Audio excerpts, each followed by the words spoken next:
we go.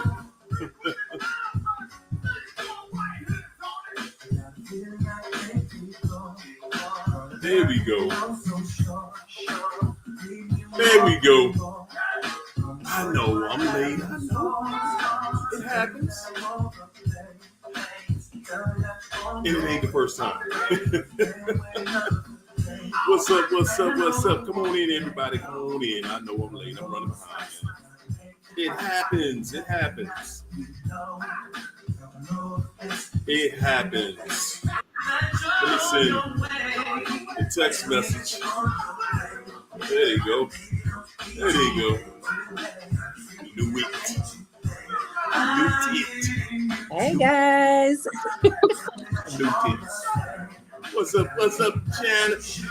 Hey. How you doing, Janet? Good. How are you? Good day, night.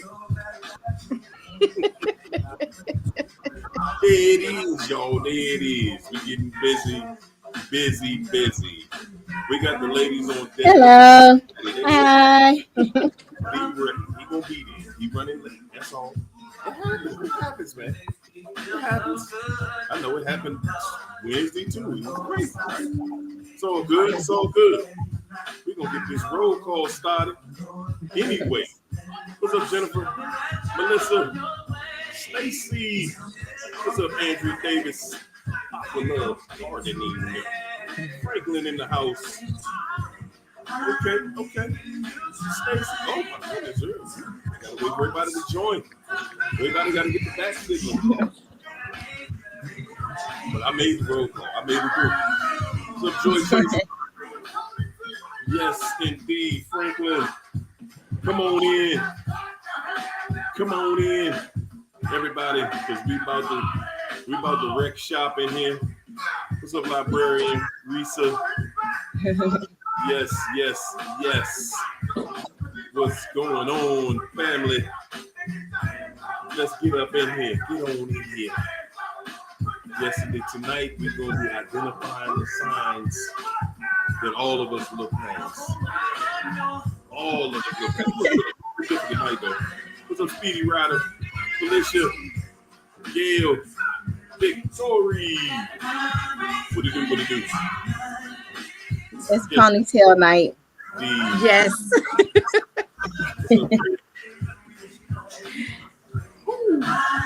Franklin, Speedy Rider. What's up, Stacy?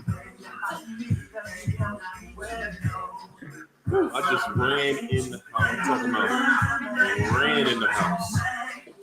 Goodness gracious. How you feeling tonight?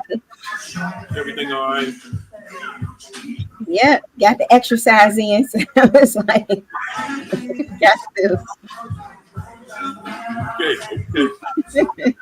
Candy up in here. George Tracy. Yeah. Yes, we do. What's up, Sheila? What's up, Trust? Come on in, everybody. Hit the like button, everybody, so everybody will see. He was just late. That's it. He was late. He's late. That's what he does sometimes. It happens. Yes. What's up, Sharon? There go Bella. Yeah. Hey, Risa. How you feel? Can I do some shout outs? You was jamming, Harriel. That was your song, right? You was jamming. I know. They always pick the talented ones, right? They will be having talent and all that. Then a narcissist come. They send them like, go, stop it. Woo! Next thing you know, they want to be a singer or a rapper. They're gonna want to right. sing. They're gonna want to sing once they see that we singing. Yeah. So should I sing? Y'all want to hear me sing? If I didn't care, this was true love, you won't go. That's my old friend Sanford. Anybody in here who watched Sanford or something? Because I'm old school. He used to sing that song every episode. If I did, like a Swiss Jesus Christ. beyond compare. Yeah. Pavarotti. That was Pavarotti. Okay. Look, we old school. Me and my shout out to the old school crew up in here this evening. Yes, indeed. Tonight. Never mess with an engineer, Nart. My ex-fiance, he took all my songs. He still got them. And he was like, I got all your songs years later, decades later. Like, really? And I really wanted to hear that because I breed it. So you got to see them every now and then. Like, okay. You stole my computer. You stole the whole studio. I came home and it was gone. Like, that's what you did. I went to work, came home, stole my whole studio. I was like, I bet you got the phone. That wasn't all he stole. Look, we're gonna unpack that bag this evening. Yes, we are. Yes, we're gonna unpack that bag this evening.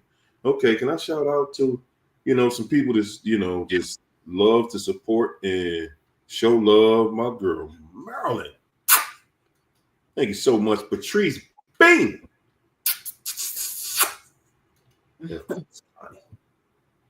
Boys.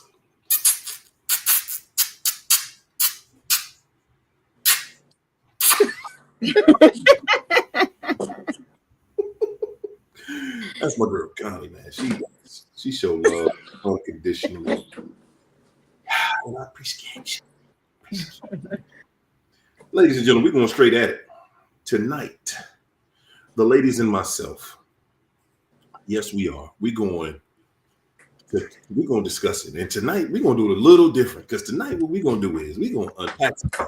Yes, we are going to talk about this thing from the male and female perspective. All right? I promise you, I am not going to be in my feelings. They're not getting y'all feelings because we just telling the truth. Man, these are the rules though. Because you gotta have rules. Okay, when you're saying something, it's gonna hurt. When you're watching, it's gonna hurt a little bit. So don't say it with anger. Don't say it with anger and aggression. We're gonna speak. This is how women feel. And I'm gonna say how men feel, because is we have to unrock, we have to unbox this situation out here. You know what I'm saying? I mean, we out here in this world, and it can't nobody get better if we don't hear certain things. We can't get better. We're not gonna get better if we don't really hear the truth coming from somebody who really just wanted to resolve and not just be like, man, look, all y'all dusty. That's the problem. You know what I mean? I think it's a lot easier to, ingest things when and I think that we can give a whole lot more of a perspective. We can give a bigger perspective, because you ladies, you were both married to men, right? So who better to talk about how dirty men are than somebody who married to them? It is what it is. I know some dirty dudes out here. I know. I had a shape shifting. So I think I got a little more insight. You know what I'm saying? Well, at least just as much, because y'all know females that dislike that. I know males dislike that. So that's where we're going. And tonight, the first thing we're gonna do, we're gonna start with identifying the signs of narcissism, the signs that somebody ain't no good. You did. Let's step right on that part right there. You look like you busting at the seams, Keisha. So I'm gonna go ahead and let you bust it open. I got a fan and everything. I had my heat on. I was like, what the heck? I was supposed to. I had to turn it off. I got a fan right here and everything. Like, hold on. I had the heat on. I was like, I did not check that. I had the heat on in here, because it was so Today it want to be 80-something degrees and Right. woo. Yeah. So ladies, y'all want to go? Y'all want me to go? Y'all want to see how much of the gloves we taking off first? You know what? I'm gonna go first. This is the sign of a cut off. Somebody who claims to just kick habits, just saying they don't smoke, they don't drink anymore. Because narcissists, they would stop those habits to get into a new relationship because they on a high in that relationship and they don't need coping devices anymore. But the moment that situation becomes boring and dull to them, then they pick those vices back up: video games, drinking, smoking, gambling, whatever it is. So be very wary of someone who said that they just stop habits like that because it's for a reason. They're trying to adapt to that current situation to find out what you use or what you do so that they can pretend like this is their first time doing what you do, or they're going to throw that onto you that you got me smoking cigarettes. That's what happened to me. Oh, good girl. Oh, go ahead. Yeah. And somebody that's always like extra helpful, always calling, always like DMing you, like you are the best thing that they have ever met, like love every single thing about you, so much flattery. Always beware of the flattery, because that's even in the Bible. Like they deceive with their flattery and everything else. But if they're very just over the top, like in a movie, like how a movie would be, like in day 2, they're so in love, like they can't believe that God sent you them. And even when they use like these crappy pickup lines, I mean, laughing at them, just being courteous, that can get you set up in a trap. Like if you smile a lot, that can get you set up because they take that above and beyond. But just being careful of, they want to like help you with your children after the first week. You don't even know them, but they're coming so aggressive. And if they're sending like all of these messages that sound real good, a lot of time that's like a template, and they've sent it to like 20 people trying to see who would respond, or maybe even 200 or 2,000 now with all the different apps. And whoever can respond, that's who they keep going back and forth with. But it's like it's over the top and it's generic at the same time. It's not all the way authentic.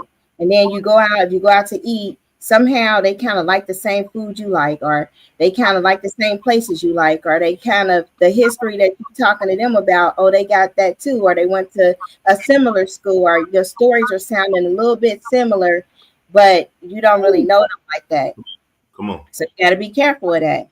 Yes. Ariel, before you jump in, let me add to that. I want to add that some of that has changed. They're like entitled now because this information is out there. They're not charming anymore. They're not taking care of your kids. They're still playing the victim. The stuff that you're looking for, they're saying they're not doing because people have used them. People have taken advantage of them. So now they don't want to spend their money and all of that. And also, I want to add this too. Be very wary because narcissists have done this to me so often. I don't care where you take them. You could show them where you live and they'll say they know somebody that lives around the corner. You could take them where you work and they will say their friend lived down the street from your job. Yeah. That's an excuse. So if you catch them in that area, you'll think they have a reason to be there when they're really stalking you. Come on. Oh my goodness, that's the setup. And don't they know everybody? They always talk about, oh, I got this one friend, I got somebody to do that. They know everybody and they have somebody that can do anything for you. Like that's a flag. You know what? So both of y'all made some excellent points. I want to jump in on one that, hold up, who just said it? I want to jump on one where you were just talking about how they're over appreciative. So for a female, fellas, I got y'all tonight. I got you tonight. For a female, you gotta be careful and be wary of someone that's over appreciative, right? Now, what does that look like? Yeah, it's like you out, right?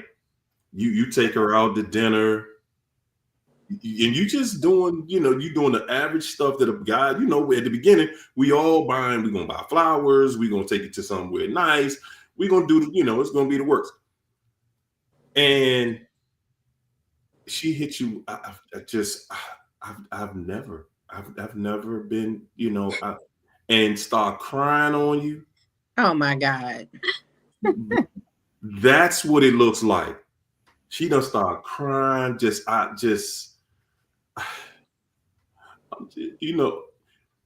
nothing. For nothing. We going out to dinner. What you crying about? Like I met you. I met him. You getting set up. You getting set up. And see, they know. They are well aware that we want to be Superman.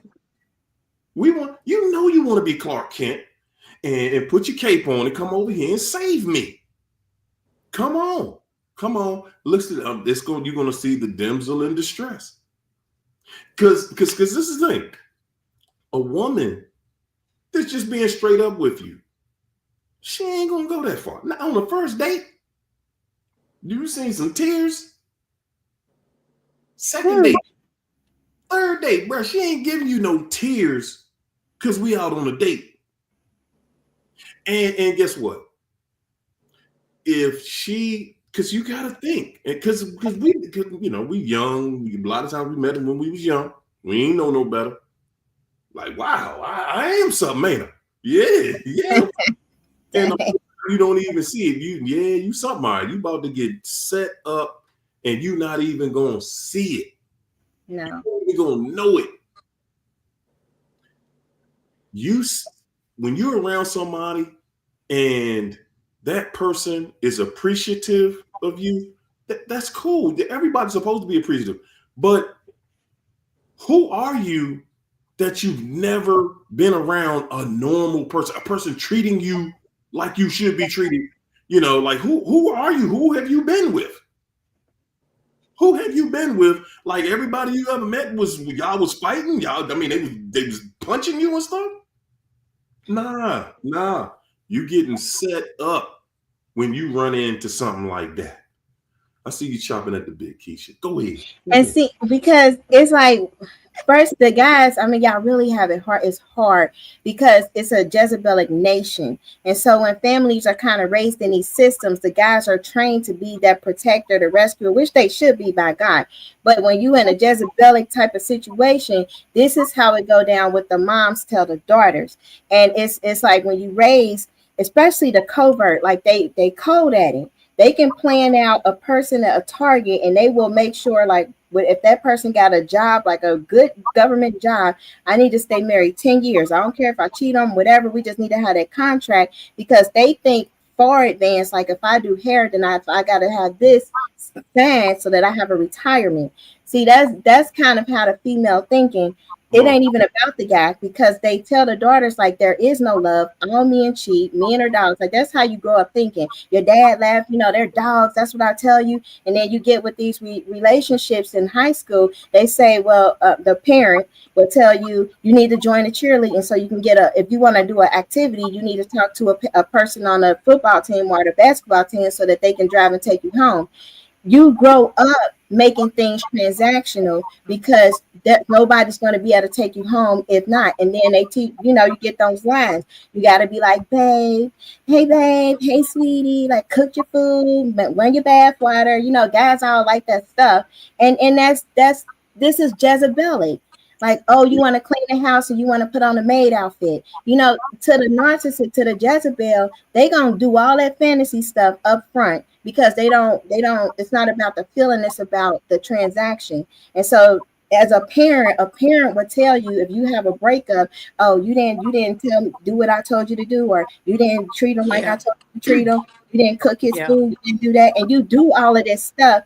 But then when you see, like, wait a minute, the Bible say something, like, when God choose you out of something, you start to go against what they're teaching, and you don't want to dress like that. You don't want to be seductive. You don't want to make somebody jealous, because you're taught that too. If you want this guy to do all of this for you, when they got that friend around, you need to, like, flirt with the friend and make, you know, all that stuff, and that's gonna make him want you more. Like these are strategies that's transferred down generationally that a guy won't even see coming. And that ain't You even know, the witchcraft stuff. That's I just want to women's sensuality. I want to add to what Harriet said too. If you guys ever meet a female and you take her out and she starts crying, run, because that's a person that's going to punch herself and call the police on you. Whoa, whoa. Whoa. Scratch her face up. Scratch her face up. Lock herself in the bathroom. Call the police in the bathroom. And when they get there and you answer the door, she jump out the bathroom and say, he did this. My nephew X did that. She on that show like with the Hollywood, the basketball wives or something. She on one of them shows. Like she down and she done made it. But she came from that kind of stuff. She did that to herself. She real pretty, but she like punched herself up and said her mom abused her, like had the black eyes and everything. And I told my nephew, like, that girl will unalive you. You gotta run. But I mean, everybody be dark, so they still kind of it's craziness. But that's how it is. Like it's such a satanic design that hold up, Keith. Because now I'm gonna drop my example in there. Fellas, I told you I got y'all back. Yeah, she will put acid. What kind of acid? Drano, toilet bowl cleaner. Yeah, creeping in your food will do anything. If you around when they put antifreeze in your food, you with somebody, and you ain't got to put a lot of that in there. And antifreeze, once you drink it, it's over. Your intestines are done. You can't redo your intestines. I'm telling y'all, when it gets to the place where you see what you see, yeah, it can cost you your life if you don't go and handle your situation, and you just like, well, we gonna get through this. Man, this evil that's out here right now, they want your insurance money. Oh yeah. She's gonna have an insurance claim on you as soon as y'all get together. Y'all don't even have to be married for that. They're gonna put an insurance policy on you because they hoping maybe you have an accident and then you just don't live. Because in that way they'll be freed up in their best young years and they don't have to wait them 10 years and they still get a lump sum of money to do what they have to do, because they always feel like I'm dealing with you, but you holding me back. Like there's no love, because it's like all men cheat, all men are dogs. If they dad abandoned them, because that's what my mom used to say, my dad abandoned me, so all men abandoned. And it's craziness, because they'll push the men away, like, and then that'll make their daughters kind of go through that same cycle. Because my dad is actually a very good dad. If he was in my life, my whole life would have been different. But they seen that, and it's like, how dare you have a dad that loved you? And my dad, I didn't have my dad. So, and you know what, Keith? So I was on something and we was talking about that. You know, matter of fact, I think we was talking about this on Wednesday. If you are a single mother and you not teaching your sons how to be a man, like, hey, you know what? I ain't a man. I'm not a man, but you know what? This is how men act. Yeah. If you're reaffirming that with them, yeah. And I'm saying, okay, some ladies might not have known. You might not have known because ain't nobody tell you. Ain't nobody teaching you. And I get it. Listen. I ain't about to sit here and pretend with y'all that every dude is a good dude, you know. But most men were the ones I know. I'm gonna just say the ones I know. The story that I believe about the ones that I know. Let me take it there. The story that I believe about the ones that I know, that these some pretty solid dudes. However, if you're not with the child's father then you have to set things up around your sons. And it's your sons. You have to set things up around your daughter. You got to teach your daughter that she is supposed to respect men. She got to see a mother that respects men. Because if you want a man to be a leader in something, ahead of something, respect is required. Yeah. And I'm saying that's not disrespecting yourself. However, you must teach your sons and your daughters how to conduct themselves, how they're going to be an adult, a productive adult, a loving. Ain't nobody teaching these people that out here to how to love somebody. You gotta reaffirm that to them. Listen, I might not be with your daddy, but this is how you need to do in a relationship. This is who you need to be. Okay, son, one day you're gonna grow up, you're gonna be a man. When you turn 18, women are gonna look at you as their support system. Yeah. That's who you are. Okay? You the man, you are supposed to support them. You got to be able to say it to them like that. Yeah. When men, these males, when somebody say that to them, they fight. They ready to fight. Man, ain't nobody doing that. But you know what, Harry-O, you do also have to teach your boys how to not be taken advantage of by women. Just because you are a provider doesn't mean that you have to give every woman your money, because most women will try to use your kids when they know that they have a good heart and that you taught them how to be a provider. And, it's not even, you're a single mom when you were in a relationship with the narcissist. You teaching your sons how to become a man, because they don't play a part in their children's lives. They be there, but they're not there. Like I said, the lights are on, but nobody's home. They just there.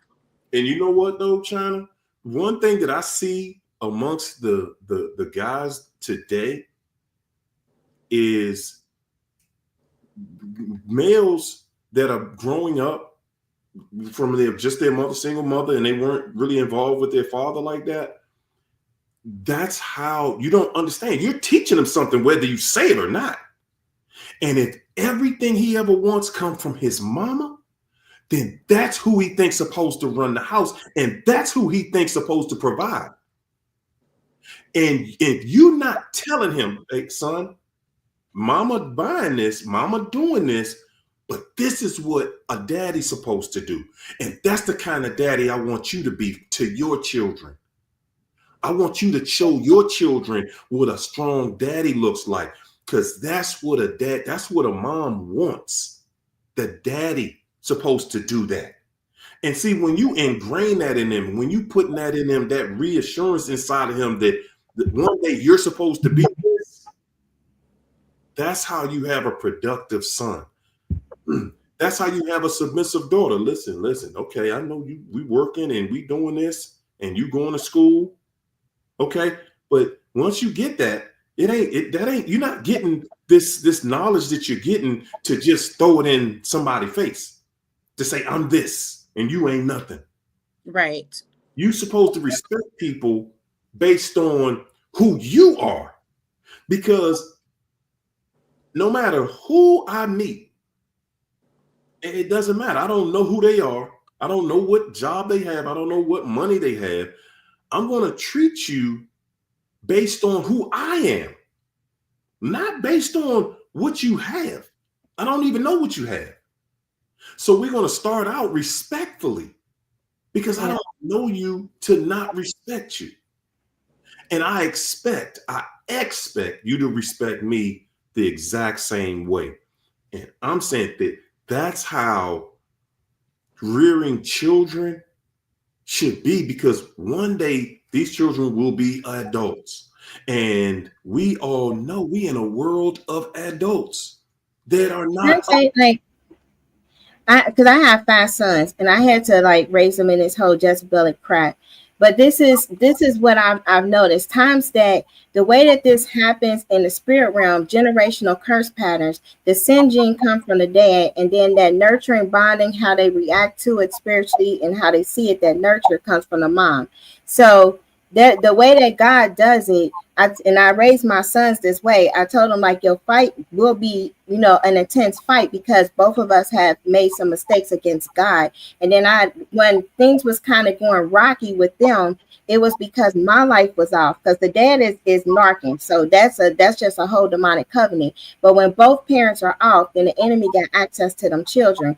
But when anytime I was going like with God and like working things out, God had mercy on them. Then He started giving me strategy. Then He put people in their life, like they had coaches, they had my dad, they had my brother, to kind of teach them, take them fishing, take them football, do things with them as men. But my 26-year-old has said to me, he was like, seeing the way that you handle things, how you went to God, how you never was like trashing them, even though they were trash, but you weren't sitting up there like da da da da da, like all of that stuff. Seeing you handle it through prayer, through grace, going to God and seeing the way that God moved, he was like, that helped me to make the decisions that I made. Like right now, he's a counselor. He's about to be engaged. That generational curse is broken. Like all of them are, doing well. But that family, the family attacks them, they want them to be with the trashy women because they know that trashy woman is going to destroy their life. And he Oh had yeah. terrible choices, but he talked to my brother who was with a narc, and my brother said that woman gonna destroy you spiritually, mentally, financially, emotionally, and physically. He was like, look, he showed him before and after pictures, and that stuck in my son's head, and he got rid of the one that was cray cray. But this is, you have to really have your life positioned with God so that God can move. He the only one that can prevent a narc from coming to your seed. Because when I was with the narcissist husband, both of my sons had went to a narcissist. One of them even broke up with the good one to get with the trash one. And they're not going to make the good decisions because there's no covering. Like at least one parent and that mother have to be there, have to be nurturing, have to put them children before they put the narc, before they put the streets. And the children have to see that consistently. And They then run huh? they run to trash because they know that's what they are. Sometimes they have to run to those type of people so they can be themselves. That's why they choose those type of people. And Mhm. I wanted to say to Bella too. She says she's looking at her son's girlfriend sideways because she's real sneaky. You want to stay out of that situation and just support him because she will turn him against you. Women narcs are diabolical. Good They God. are some evil Yeah. souls, Ooh. and she will have your son hating you, and then she will get him away from you, and she will mistreat him even worse. You Mm. want to stay out of that situation, but keep an eye on it and be his support system. You know how people go against the grain when you tell them to get out of that situation, that make them want the situation even more. You just have to be there and be supportive for him. Do not get in that, because she will remove him from your life and she will abuse him And you even more. It goes so crazy. Like the ex, oh my gosh, he had the girl come. This is how crazy it was. His life was on track. Like college, he had the one he was about to marry that's gonna move in. Made a covenant. I got with the narc. Before I knew it, one day this other girl shows up, spends the night and never leaves. Get a U-Haul there to my house, and all of a sudden, her mom and them beefing. She's like dropping out of high school, whatever is going on, and she need a place to stay, and she did not leave. No matter, I was looking at her every day, like, are you seriously thinking you gonna just like live here, and I don't even know you? I mean, it got so crazy, but Mhm. they when it's narcissism, when it's Jezebel in the household, you're gonna have chaos, confusion, you're gonna have every evil way, just like the Bible said. It's gonna be so much nonsense, not making sense. This girl was talking to squirrels. She probably screwed my ex-husband because he was doing everything. Because I was pregnant. I mean, I'm sure they was at there by themselves, but she was always wearing like no bra, like the little camisole, the little booty shorts. Like that's how she walked around the house. She was talking to every guy in there. Remember, I got fine son. She in everybody's face. This is some crazy stuff. But what I had to do, I had to take that to prayer. And then once that stuff got broken off, that narc got gone and all that stuff. And I was in deep prayer. I was like, okay, God, I don't know what to do with this. Because she was talking about her daddy is a transgender. Like he did. It was so much craziness with this girl's life. And I Father. was telling her, like, yeah, her dad is a woman. and he don't even want children. She was like, come with the Miss Keisha. I just want to say, I just like in that voice and everything. I was like, girl, I can't even. My son is not equipped to handle your issues. Like you need a supernatural healing, but you cannot do it in his house. And then my son was coming at me crazy. Now look, they're squatters. Okay, they were squatters. I had to move and relocate just to get rid of all of them. That's how solidified that Jezebel had weaseled her way. Because they know the law. They know how long they can live in your house before you have to evict them. Where you can't throw them out, and they will sit there and pay you no rent, pay no bills, and wait for you to evict them, or like you did, move. That's the type of stuff that they do. And I want to say this before I forget. And I'm going to take this to the church. When the signs of a narcissist in the church, and I'm talking about preachers, anytime you in a church and the pastor has more than his congregation, run. Anytime you in a church, Say that again. Anytime you're in a church and a pastor has more than his congregation, run. Because there's no way in heck God is blessing him more than he is you. Anytime a pastor is complaining about numbers, run, because he's going to sell your soul for those numbers to fill that church. Be wary of filling out visitor forms, because you never know if your name is going to be put on the altar. So do not fill out those visiting forms. You don't know what they're doing with those. And that's probably why you're in church, can't prosper, you can't get your life right, because they laid your name down on a demonic altar. Anytime they want to pray for you and they always laying their hands all over you, like run, because they do that stuff. They pick you out. They be like, oh, come here, sister such and such. Oh, get good hug. You like, are you serious? That's your wife? You got to run, because these people are out. I had two pastors. Dude brought the girl to the church. And it's crazy that you look at the wife and she's side-eyeing you. That's a narcissistic pastor. And they put you in positions where they want to see this triangulation. So they gonna sit there and they gonna preach and they gonna be singing to the other sister so-and-so. The wife gonna be giving looks. They eating all that up. Ain't none of it about God. So this is an antichrist movement that is happening in the organizations of the church. And you cannot uplift these people because of a title that they have self-made. If God appointed somebody, they are a servant. They won't even identify themselves as I'm a pastor such and such. I'm apostle such and such. Bro, what is your name in the Lamb's Book of Life? Because that's it. You thankful that your name is in there, and you a humble servant, because that's how Jesus was. He didn't come down here having Dayton's on a chariot. He could have made the heavenly gold come down, but he didn't do that. He came down here to serve, and anybody that's in that position, they're going to be humble. They're going to help other people fulfill their call, fulfill their role. They're not going to always be up in a pulpit, flashy, look at me, read story, and their message is always about something they did in the past, who they was. Like my was gone on Patron. I was doing the Patron be having you gone. I remember I was in a club. He preached that at every church he went to. I'm the same message, but I'm not hearing that from God. And then the other one, like, I used to sell drugs across the country. I seen real good for God, and look what God did. You talking more about yourself than salvation and redemption and repentance. That's a red flag. That pastor will seduce you. No matter if they're in the pulpit or on the streets, narcissists always tell on themselves.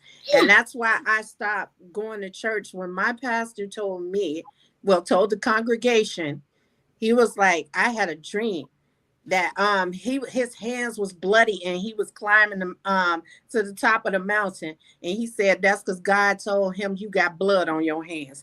Anybody ever say that, run. Because he ain't telling you right.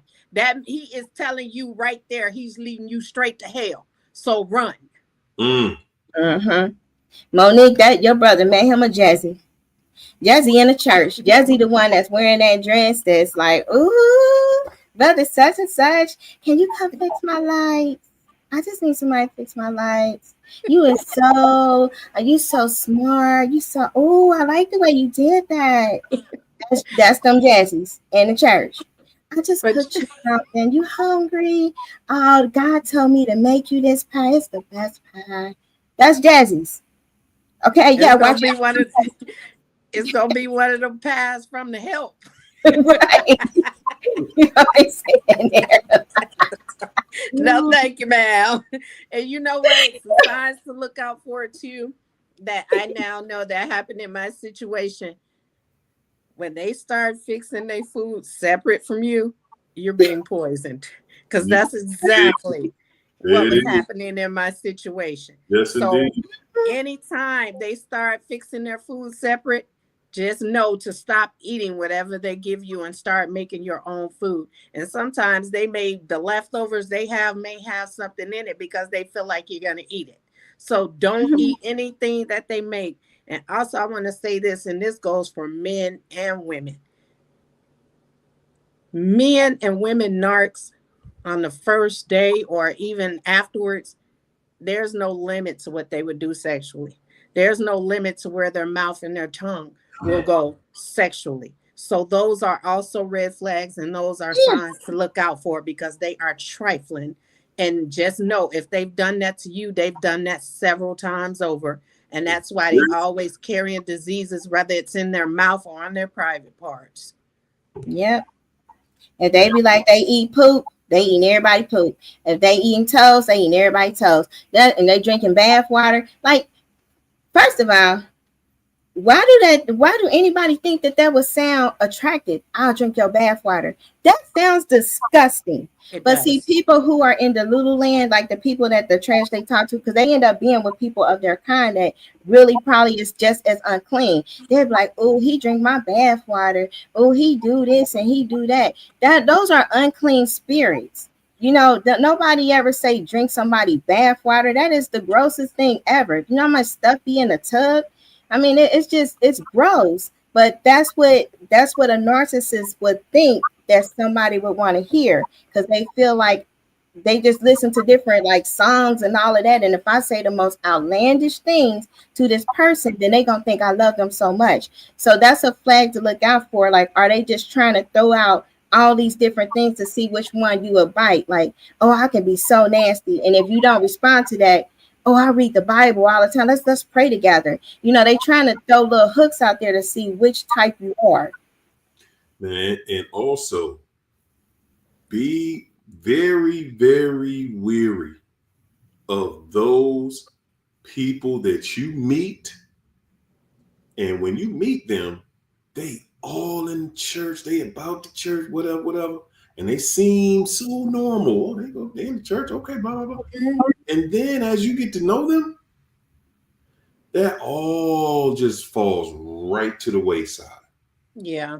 All of it. Like when we met, you was,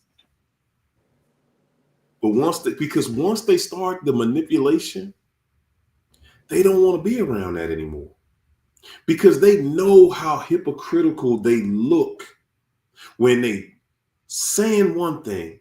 Oh, I'm in the church, I'm this, I'm that, but yet I'm doing the total opposite. I'm sitting here arguing with you.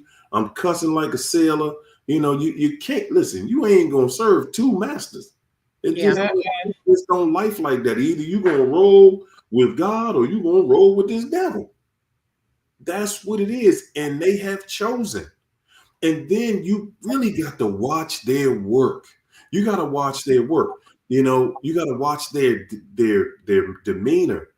You know, when you guys get together, you know, when you was around somebody and you don't know what you're gonna get from day to day, because they're gonna show you that inconsistently early on, but we don't see it when you originally get in that relationship and when y'all building on it at the very beginning, you're just in build mode.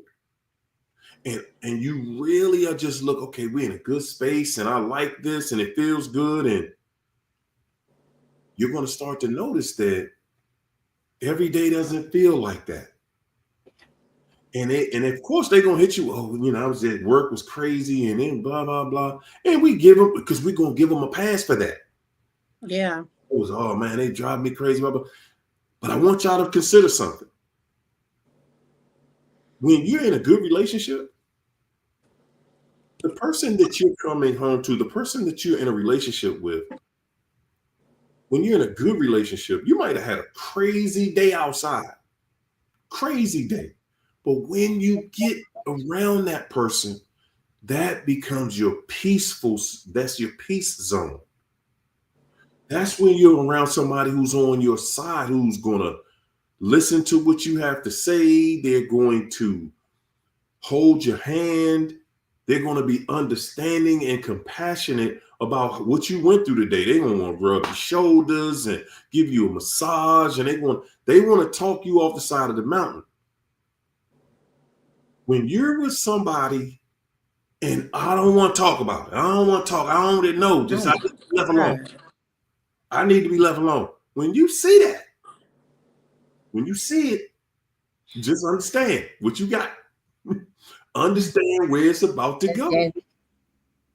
And you know what? They always, there you go. They love saying that. There you go. Oh, I'm the villain now. You just said all this stuff. Of course you the villain. They don't validate your feelings. But let me tell you something I learned about these narcs. You will meet one of them, say like you at the gym or something, and you meet one of them, and then you go the next day and they act like they don't even see you. They were just friendly the day before. And then you'll come back and then they act like they don't even see you because they're always wanting you to chase them, chase their attention, chase their validation, no matter what it is in a friendship, relationship, gym, church, anything. They are notorious for that because they want to feel important. They want to feel like somebody want to be around them. And that stuff do have you questioning like, dang, did I say something yesterday that this person ain't speaking to me today? That's the mind games that they love playing on you. They love that. They live for the games. Early on, like the first time, like even right after the marriage, because it was like 2 months marriage. But even after that, like he started doing weird stuff. Like he started an argument about, call me diary of black women or some crazy stuff. And you just be like not paying attention. But what he was trying to do, he wanted to spark it to where this dude literally jumped out the car in the middle of the street, jumped out the car, like, that's it. But see, after you've been through this, and this is where age and wisdom kind of help you, after you've been through this and you understand that what you're dealing with, even though you prematurely got into it, I was at the point like, ain't nobody finna jump out this car and chase you. Man, I did that stuff in my 20s, chasing somebody down the street, jumping off the balcony and all that stuff, with precision. Once you kind of see repeated behavior, you just gone. And then that was a thing. You left me in some other city and didn't hear from 3 days. Over then. But they test you because if you be like, get in the car, make a scene and all of that stuff, then they know I can get that emotion. But he wasn't jumping out of cars again. He would just do some other stuff like kick the car or do some crazy argument, kicking the door out of town, like some other type of argument. But when you see erratic behavior, that is a red flag that this person is out of their daggone mind and unstable, and that you have entered a malignant narcosphere. And you have to figure out a way to get out. And for people who got their brothers and stuff in it, what the brother have to do, because he with a female narc and breeding, because they use them, they weaponize the children. That's a very hard thing to go through. You have to start in prayer early on. Like you have to make up your mind. After that first couple months, I made up my mind, like, God, I need you to get me out of this. If that's the last thing you do, like I need to get through this and I can't do it without you. And God started helping me through that situation, even when I was still married, because I realized shortly after that I made a huge mistake, that this man is demonized and them demons was manifesting. You don't just be fighting a narcissist once you like really selling out for God. You seeing demons manifesting, shapeshift. You seeing contortions in their faces. It's a whole different type of fight, because that kingdom of darkness that's operating in them wants to end your life. Oh yeah. See it, but whether they feel it or see it or not, it's irrelevant. But you see it, and you really like trying to fight two wars, the physical and the spiritual at the same time. And you know what? I saw somebody's comment said, future faking. Let me tell y'all something I learned about that. When they first meet you, ain't nothing fake about that future they selling you. When they tell you they want to marry you, they do. Until you start questioning them, and then it becomes a future fake to hold on to you until they find somebody else. So in the beginning, it's real. But the thing is, I've had a situation where I dealt the person who just did all this stuff to me in the beginning, calling his family, oh, this is the future wife here. Family probably like, oh, he said this like 70 times over. Probably still got like 7 fiancés out there somewhere. That's the type of stuff they do. And the family already know that once you get on his nerve, it's a wrap. But they still gonna sell you that because they want to hold on to you. Huh? Do you really got to get on his nerve? I mean, these people are so human. The way that science described them is to make it seem like they supernatural, like they untouchable, but they just like you and I, just demonic. They're just evil. They're sadistic. They have feelings. They have regret. They have remorse. It's not for us. It's for them. It's for getting caught. They know when they messed up a good situation because I've had that person tell me I effed up. He knew he effed up. So they know this. They just banking on you still wanting them, still holding on. And that's why you... Hey, we're not going to skate past that right there. Ladies and gentlemen, they know you a good person. Yeah. We sit back like, do this person really understand what they're about to do right here? And then you ask them, because you in disbelief, do you really agree that you're going to mess this up? And they saying, I got to do that. I got to mess this up because I can't have you thinking that you mean this much to me. Yep. I can't have you thinking and feeling that you the wind beneath my wings. Yep. No, I got to show you something crazy. I got to show you something crazy so that you will think I must not have been all that. Yep. Must not have been what I was. I must really not have been your superhero. I couldn't be that person that you claimed that I was. They done built you up to a place.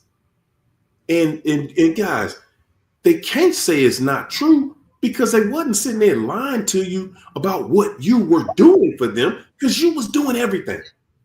Mm-hmm. So it's not like they just lying to you. No. But they gotta do something big.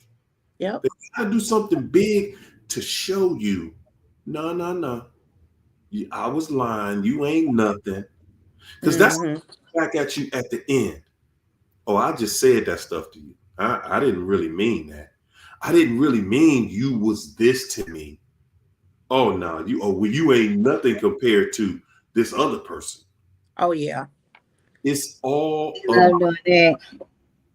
because it's a tit for tat thing. Once you start pointing out their flaws, now they're gonna start telling you about their icks. They already had it. They were just holding on to it. And now, oh, you're not this, you're not that great.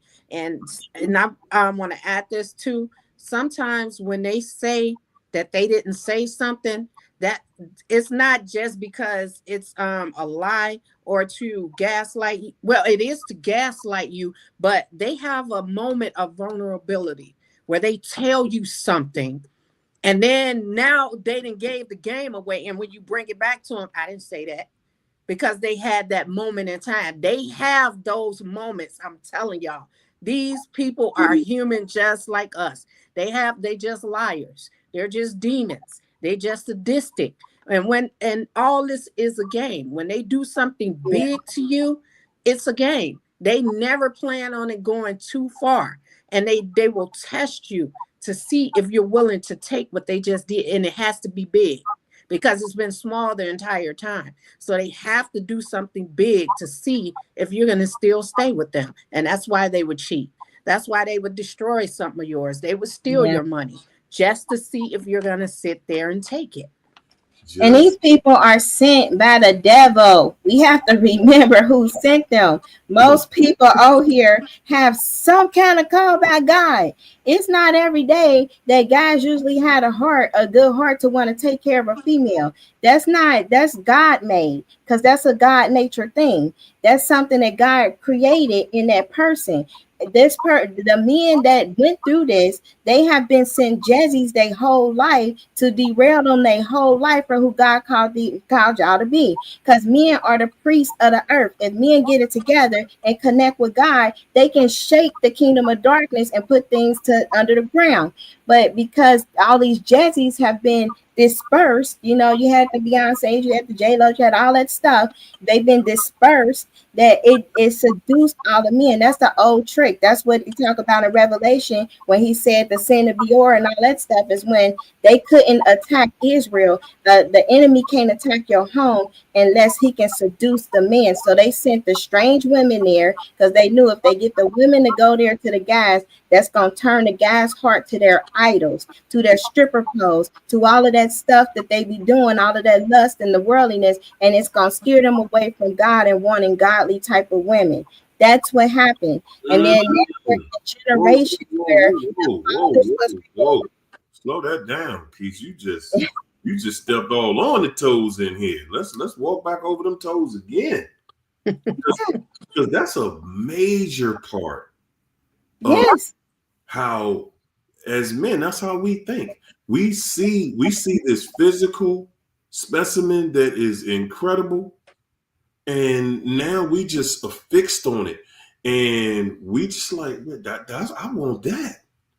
I want and you can't, and what you just said was perfect, because and that's why we can't see a godly woman, because we ain't looking for God in you. We looking for, look at your body, look at you. Eyes of the lust of the eyes, lust of the flesh, pride of life. But I was telling my brother he got a pole in his house. I'm like, you ain't gonna find no. You talking about all these women in trans, all these women just want this, and I'm doing it. Like he been scoring, I get it, but he's saying like with all these kind of women, how they treat them, you can't get no. You got a whole stripper pole in your house. If somebody is godly and they come to your house and they see the pole, they're gonna be like, you want some other stuff. You have to set your atmosphere to attract that, because the guys be like, well, I want somebody that's submissive. I want somebody that's like nasty in bed, somebody that's gonna do this and do all of that. First of all, God knows what every guy wants, and it's what I have to make clear, because I be trying to tell my brother, like, hey, who said godly women, if that's your husband, that they ain't doing that? That was never an issue, because God know what each man want, and God know how to have the women put it down. Like that's never the issue. The issue is a lot of the women that are godly got tied up with the narcissist, usually in high school, and that started a ripple effect and a cycle of getting rid of the empaths, good-hearted, and then now what's out here is the street ones. So that's what's out here, because the godly women ain't going to the clubs. The godly women ain't up here trying to seduce everybody like, hey, babe, and you can't do that, because you're not going to disappoint your God. But if somebody is your husband, yes, the food going to be there. They're going to be taken care of. They're going to have their little massages. They're going to have all of that stuff going on. That home is going to be comfortable, because that's what God tell you to do. Because when you are a woman and you feel safe and you feel like, that person is for you, the work and the stuff that you do, you don't feel like a slave. You feel like that a person deserve it and that they earned it, and I don't know what that's like, because I always felt. Hold it.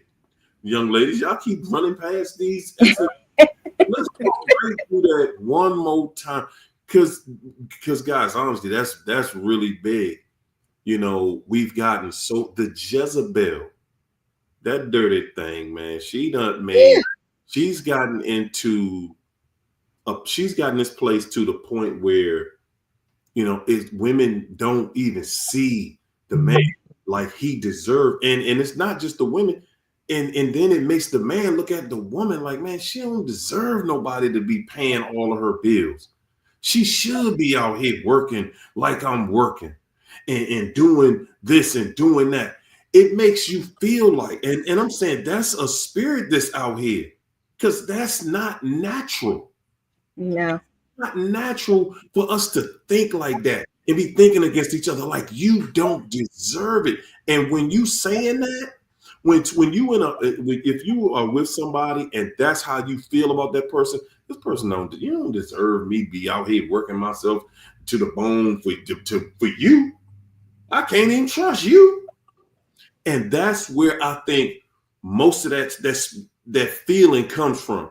Like, I don't even trust you. And that's what marriage is out here right now. I don't even trust you to be home all day in this house. I don't trust you like, nah. But you know what? That's why a lot of people just see that passage in the Bible when it says a man that find a wife find favor with God. It means more than just that. It means that anybody can find a 304, but to find a wife is special. Come on. And that's and see, people, they sleep on that. So when you find marriage, you find favor with God, and God will bless your marriage. He will bless your finances. He will bless your health. Yeah. But the way people have desecrated marriage now, that nobody wants to get married, nobody wants to have children because it's so toxic out there. I saw something where they were talking about why the birth rate is down. Is because, I mean, people are really abandoning their children because they rather be out there in the streets instead of responsibility. And that's why I'm telling y'all, they don't run to the other side for responsibility. They make an impulsive decision because you tick them off. So they run over there to that other person thinking that it's still going to be the fun that they was having behind your back. But when keeping it real goes bad, they stuck over there on the other side in that situation with responsibilities that they ran from because they try to balance you and balance them. That's why they cheat. They go over there for fun because it's to escape responsibility, not to run towards it. If that's the case, they can stay where they at and not start over. And I want to say this to you, Keisha. If I ever went in your brother's basement and saw that pole, I would be thinking about all the women. I'd be thinking about all the booty juice on that pole. It's so crazy because it's like he's so nice. That's the actual nice brother. And he keep getting, it's just these women are attracted and drawn to him. But I keep trying to tell him, man, we grew up in a Jezebelic system. You got a fight ahead of you. You can't keep getting attracted to these people, no matter how nice and sweet they are and how soon you want to cut them off. Because he's like, I just want to take care of somebody. It's a whole deliverance that have to happen. It's people out here that are good. Not all of them are like our mom, because he was like, that mom take people up top. And see, when the men grow up seeing that, that's what turned them away from women. They're like, I see everybody do it. See how my sister treat her husband. Like they don't want to go through that. So they just keep feeling like I'm a date. And maybe magically one day I'll find the one. But that's not how that works. This is one of the main reasons why I wanted to talk about this today. Because I found that even with myself, I feel like that. I just don't verbalize it with y'all, but like, man, what I want to do that for? So I can be arguing, fighting. Right. This free fall out here. This. What is that song?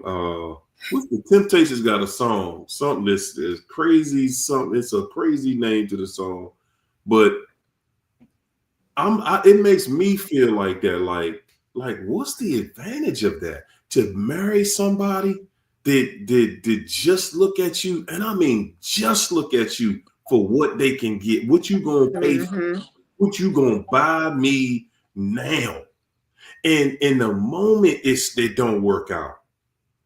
Y'all know how many dudes I know still sleeping on their mama couch in a sister house, they brother's sofa, grown men my age that never bounce back from that divorce. A lot of women don't even know the reason why some of these guys are dusty, because they paying child support, alimony. And I'm saying this, when we go through a divorce, how many men y'all see get the house, the children, and alimony? It happens, but it's my ex tried. He just wasn't married long enough. And what I'm saying is Trad. I was like, what? young. But when you're young, you still willing. When we young, we willing to marry anybody because we just want to mate. It's just like nature.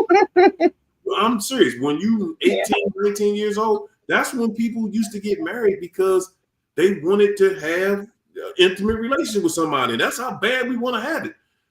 However, now when you're older, it ain't as important as it was before. You're like, whoa. I mean, yeah, I still want it, but I don't want it that. I don't want it so bad that now I'm willing to just sacrifice everything I make just for this person. And then there are no guarantees. Well, let me take that back. There are guarantees in a marriage. There are guarantees in a marriage. You know what they are? The guarantees in a marriage are, if this marriage don't work, you guaranteed you gonna pay. That's how men. But God created marriage to be a covenant. Like, God is a covenant God. We serve a covenant God. And when marriage, it is supposed to represent how he covenanted with the bride of Christ, his church. And it's such an honorable, loving thing. The world has dismantled it. And Jezebel has tried. It literally, like, there was a sorcerer who became a believer, but she was working like with Jezebel. And Jezebel literally, under the sea in the Marine Kingdom, go down there and be angry with fury, and just like soon as they see a marriage or something, go straight to the house to destroy it. They have to destroy the house, they have to destroy the church, and she has to destroy the man. That is Jezebel's mission, and this is a real entity in the Marine Kingdom, a principality, and it's so much hate. She was like, Jezebel was filled with so much rage to just diabolically destroy that. And so you working against them powers anytime you make a covenant. Can't make a covenant with Jezebel. Can't be with a witch. It will take your life. I mean, that's just how it is. And because the plan, whether it's a man or a woman witch, ladies and gentlemen, you cannot make that entanglement work. No, it's not gonna work. The witch and y'all who with them know that you're with them. Period. It ain't what's known doesn't need to be said. When you with one, you know, oh yeah, that's one. You will beat yourself all the way around this planet trying to figure out, how can I make this work? How can we keep this together? And how can we, you cannot. You cannot. Before you read that, let me add this. The plan of the devil is to take no hostages and leave no survivors, burn everything to the ground. They have to burn everything to the ground because then you'll be able to rebuild with what you have. So they have to destroy it all. But see, the whole time while they were plotting, they forgot we pray. And we was praying. And that's how we was able to come out of these situations. Because regardless of our relationship with God at that time, we always knew to drop to our knees and pray to God, whether it was to remove them out of our lives or to better our situations, not knowing they were the reason. Because sometimes they sabotage things behind your back that you have going on, like trying to buy a house. They'll call or mess their credit up or do something stupid so that won't prosper. They do stuff behind your back so you can fail. Those are our dreams. We impose our dreams on them. We want to have nice things. They don't care for that. They just in it for to abuse you, to have a punching bag, somebody to release, because they don't want to go to counseling. They just rather abuse somebody. When all that stuff boil up to the top, they want to abuse you. They know what they're doing because they're not going to go to their job. And when their boss yell at them, F you, I'm not doing this. They'll say that to us, but not to them. They know exactly what they're doing. We're in their life. That's why I say how they abused you is what they needed you for. So if you ever wanted to know what they saw in you, see how they abused you, and that will tell you everything you need to know why you were in their lives. And I'm not gonna even lie, like the way I came out of this, and this is so much truth that people really need to hear. I had to get free from Jezebel. I'm telling you, because whether you codependent or whether you're the narcissist, Jezebel is in the building, because Jezebel and Ahab come as a pair. Some people be boasting like, oh, I had the Ahab spirit. No, you had the combo. They come as a pair. That's how demons operate. Sometimes you were more manipulative. Sometimes you were more submissive. But a Jezebel pair requires a dominant and a submission. That's how that works. It's transactional. Everything about that kingdom is transactional. And it wasn't until this point of brokenness over some years, lost a child. Okay, any Jezebel, the symptoms of it, one, it's going to be great tribulations, because this is in Revelation. It said Jezebel does not repent. Okay, does not repent. Don't even know what repentance is. Then you're going to have great tribulations. Anybody that tolerate Jezebel, great tribulations. That means car breaking down, finances, all collapses, job losses, all of that stuff. No matter how qualified you are, you're going to have those symptoms. Kids being disrupted, disobedient. That comes with a Jezebel home. Chaos, confusion, cheating, all of that comes in a Jezebel home. Then you're going to have sickness, because the Bible say, it's written, he cast her into the sick bed. So Jezebel gonna be sick a whole lot, and whether it's you or the narc, that exchange gonna happen, because they destiny swap. So one or the other gonna be sick a whole lot. Then it said, I kill her children. I lost a child. I lost my I had a miscarriage. That was an eye opener for me, because I was like, whoa, God, I never knew, because I couldn't stand the way that the operation was happening in my family.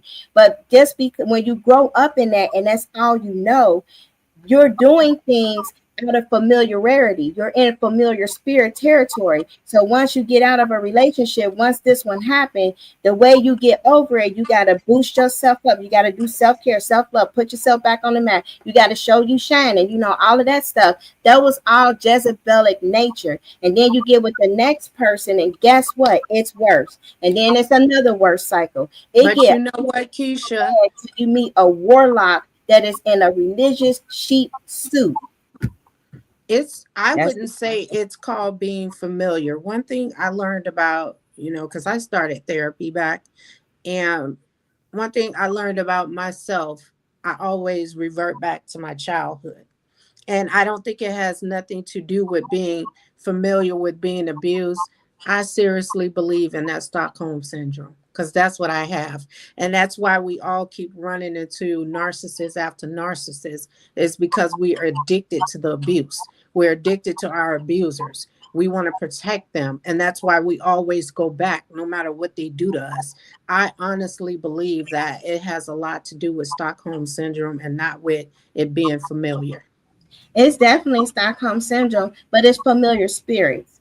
So familiar spirits are the spirits that are bloodline to the family. Those are like higher power spirits than just like unclean, like demons are.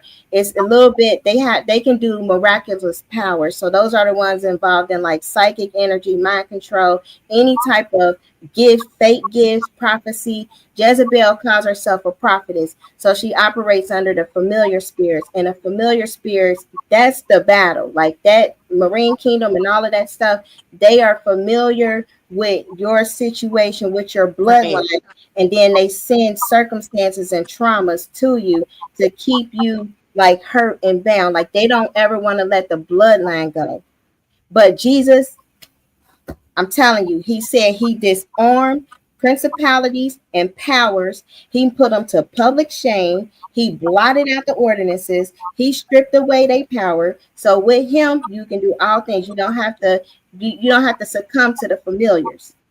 And I be having nicknames for them. I got the Jazzy nickname, the familiars, but you don't have to like succumb to them, because they do stuff too at night. Those are the shadows. Those are the ones that knock stuff off. You can bind them up and cast them out. Like they don't have the legal right to torment you once you're aware of who they are. But this is all a strategy, because people are prophetic. They are dreamers. God when you're born, you have that star, that light. It lights up. The enemy sees it, and he just constantly sends for destruction. And yes, that Stockholm syndrome is very real. It is very real, because there's so many. These are like super powered demons. Like these are not just your average spirits.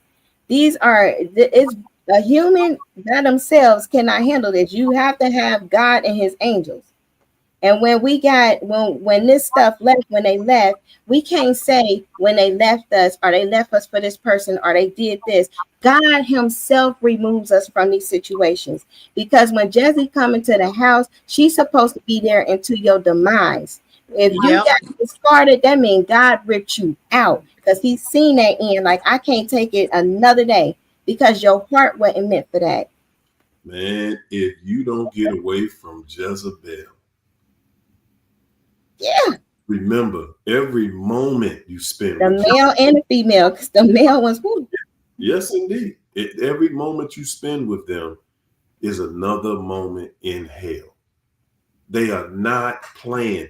And it is an addiction, because we seem to be addicted to fixing people, to saving people. That's, guys, y'all have to think about every time you got fed up and you was done with them, how they become the victim.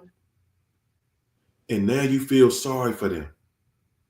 They was just trying to destroy you. Because you got a compassion heart. And that's where the Stockholm comes. Because it's like you got a heart and you're supposed to have one. These people are so vile and evil. Absolutely, man. Ooh, Monique Eaton.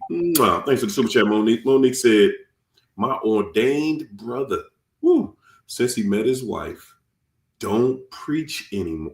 Did y'all hear that? Ordained minister met his wife, don't preach no more. Because you know what? Because when you meet a devil, when you around a devil, man, you not, them two energies can't occupy the same space. Jezebel broke churches up because she knows her strong hold on that man. And she knows he gonna do what I say do. Jezebel know what you gonna do. She know, oh, you coming over here with me. You ain't gonna stay in that church. Nah. And then see, as Jezebel gets to know you, Jezebel gonna break you down anyway. Whatever it is you like, yeah, Jezebel like it at first. Yeah. Like we was talking earlier. Jezebel like it at first, but then when Jezebel find out exactly what it is that you like, let's say it's a restaurant, your favorite restaurant. Every time y'all go to your favorite restaurant, Jezebel gonna find something. Just something small. It started out small. Oh wow, the waiter was nasty. The waiter wasn't that good this time. Right there. And see, that sounds so innocent. It sounds so innocent. Next time, you want to go back there? Okay. I thought you liked it. What? Next time. Oh, man. Can we go somewhere else? Yeah. Because it's your favorite now. Whatever the Jezebel like, you gonna like it. Because see, where we gonna find a way or find a dish that we like at their favorite spot anyway. Because we know they like it. Yeah. That's Right.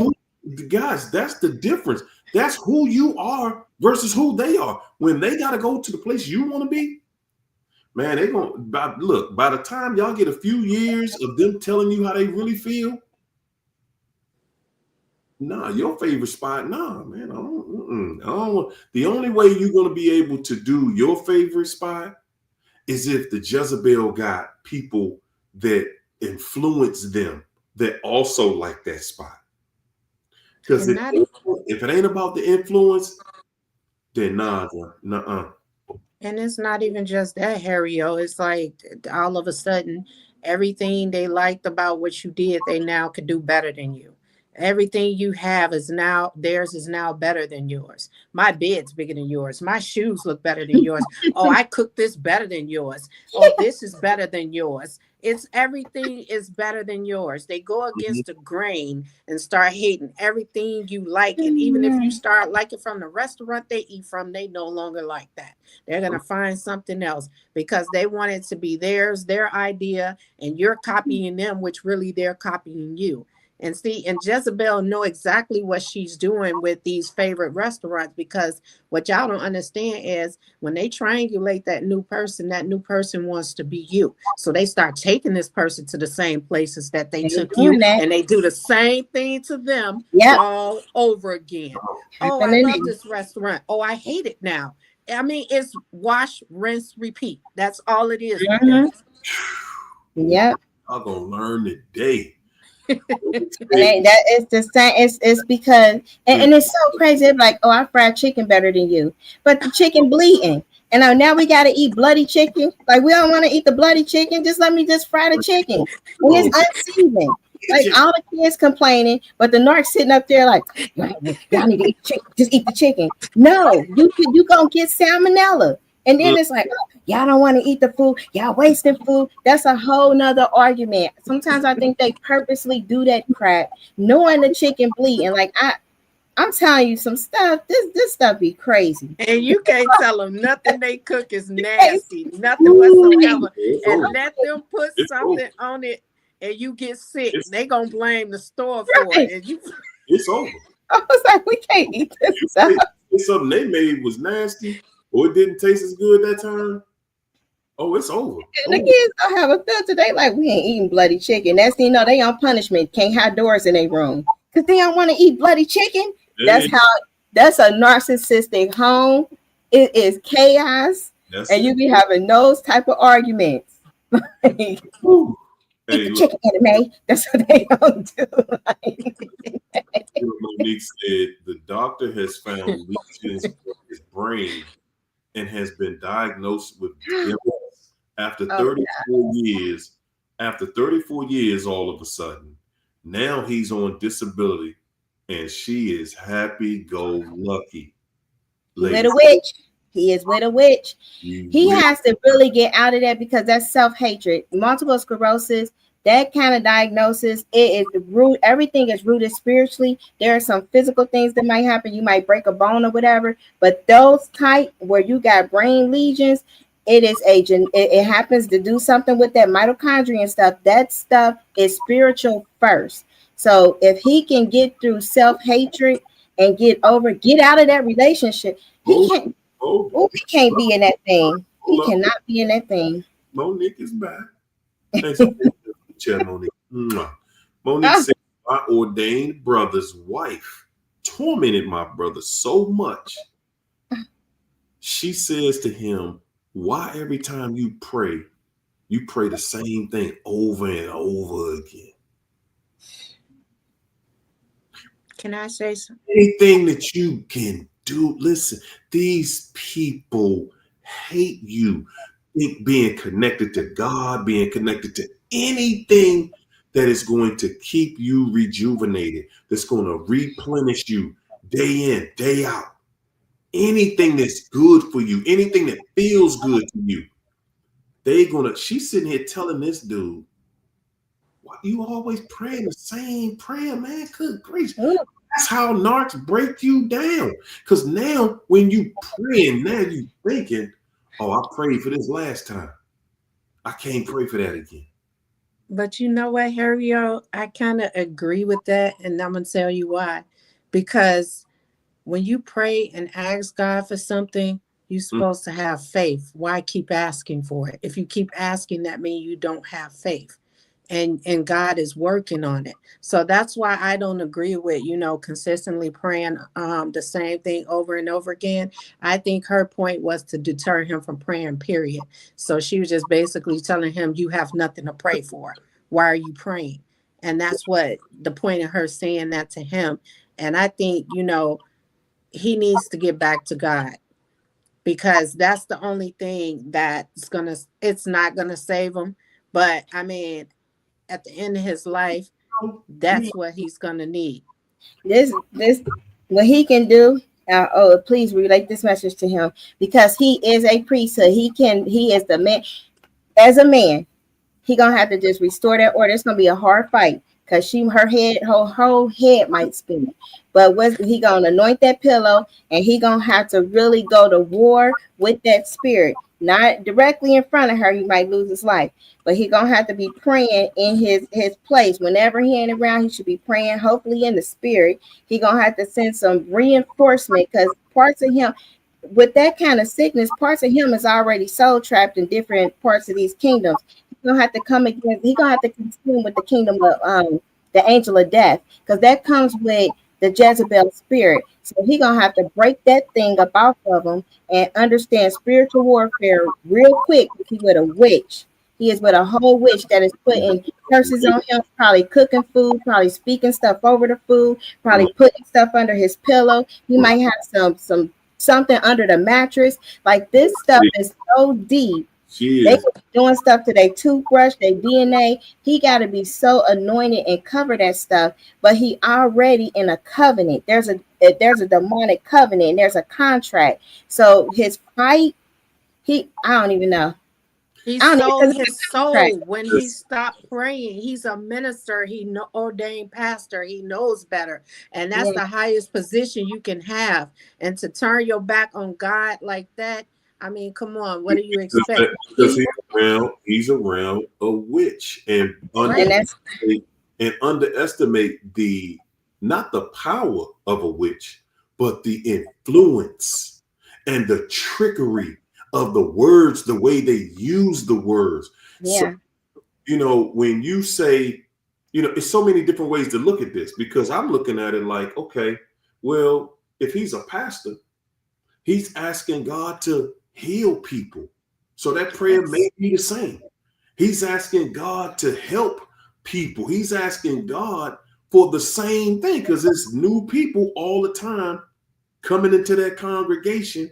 So he may have the same prayer, so I think it's just different ways you can look at it. Like, sometimes, but then again, I'm gonna look at it like, hey man, he the one, that's his prayer to God. Whatever. But she said he stopped. He's not praying no more. He's not preaching. He's not praying no more because she done beat him down mentally from so many different angles.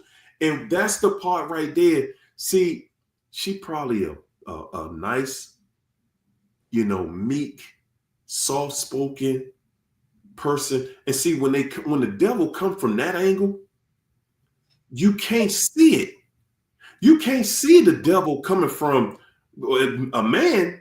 Can't see the devil coming from out of a beautiful woman until he is beat up so bad inside, or he's already gone through that with one of them.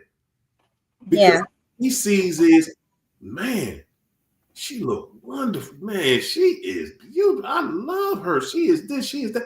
But once he has seen it, now he knows. And see, him being a pastor, he believed in his mind and in his heart. He believed in his heart. Ain't no way I chose a devil. He believed in his heart. Yeah. No way that a devil gonna be comfortable around me. This devil is so vicious.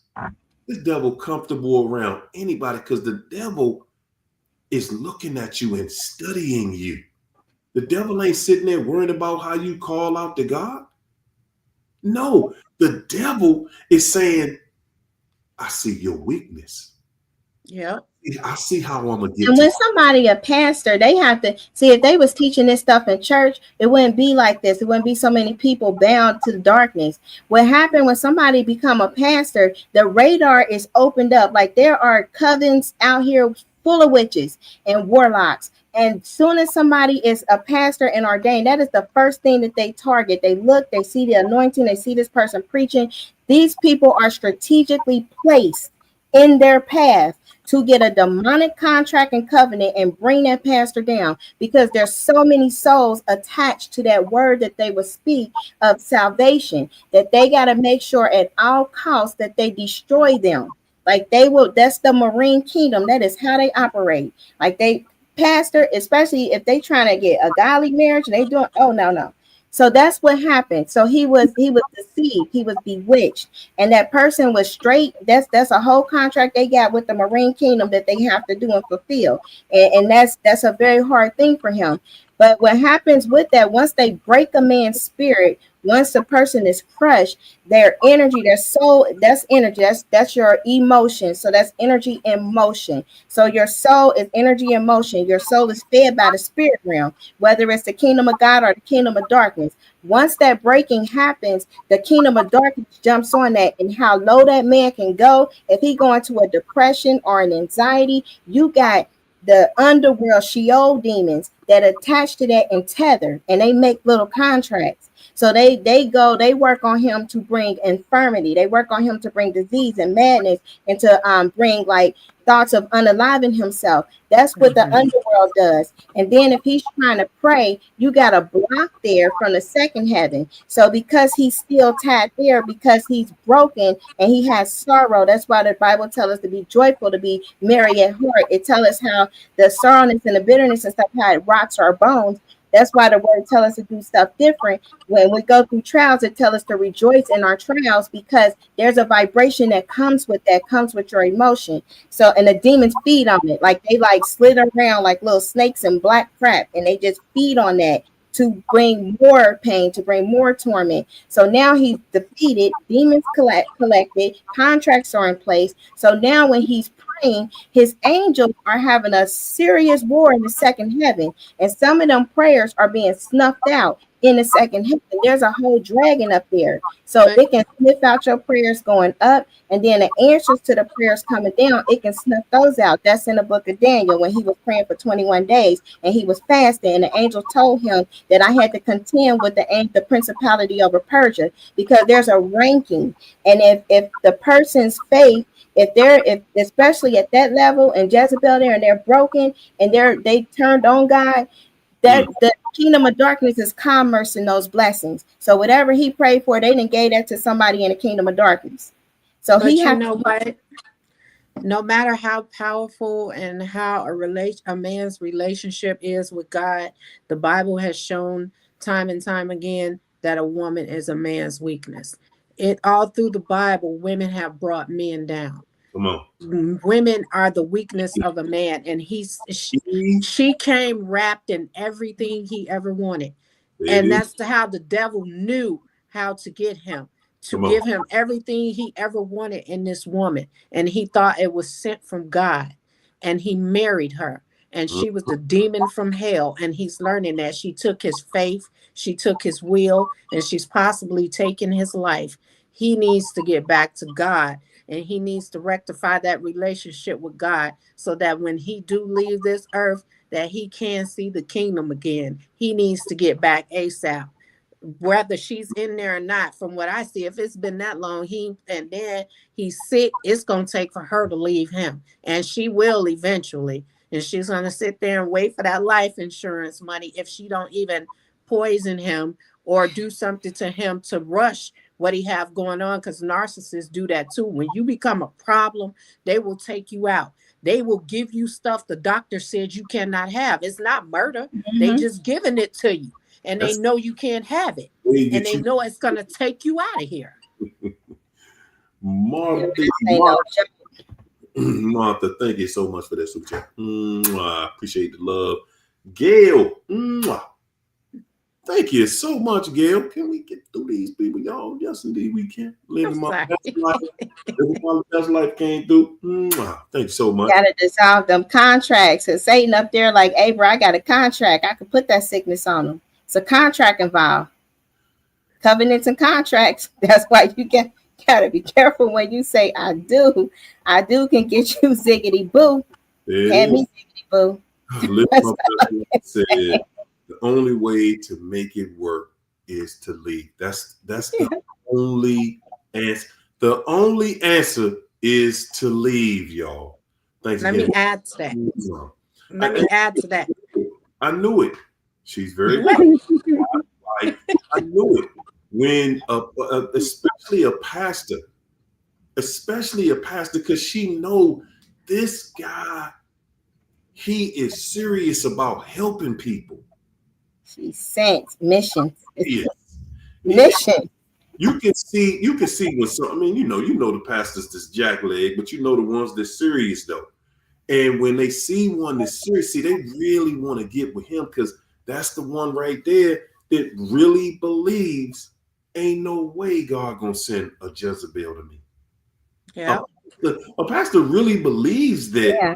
No, ain't no way. And then see, because at the end of the day, y'all, all of us get married young.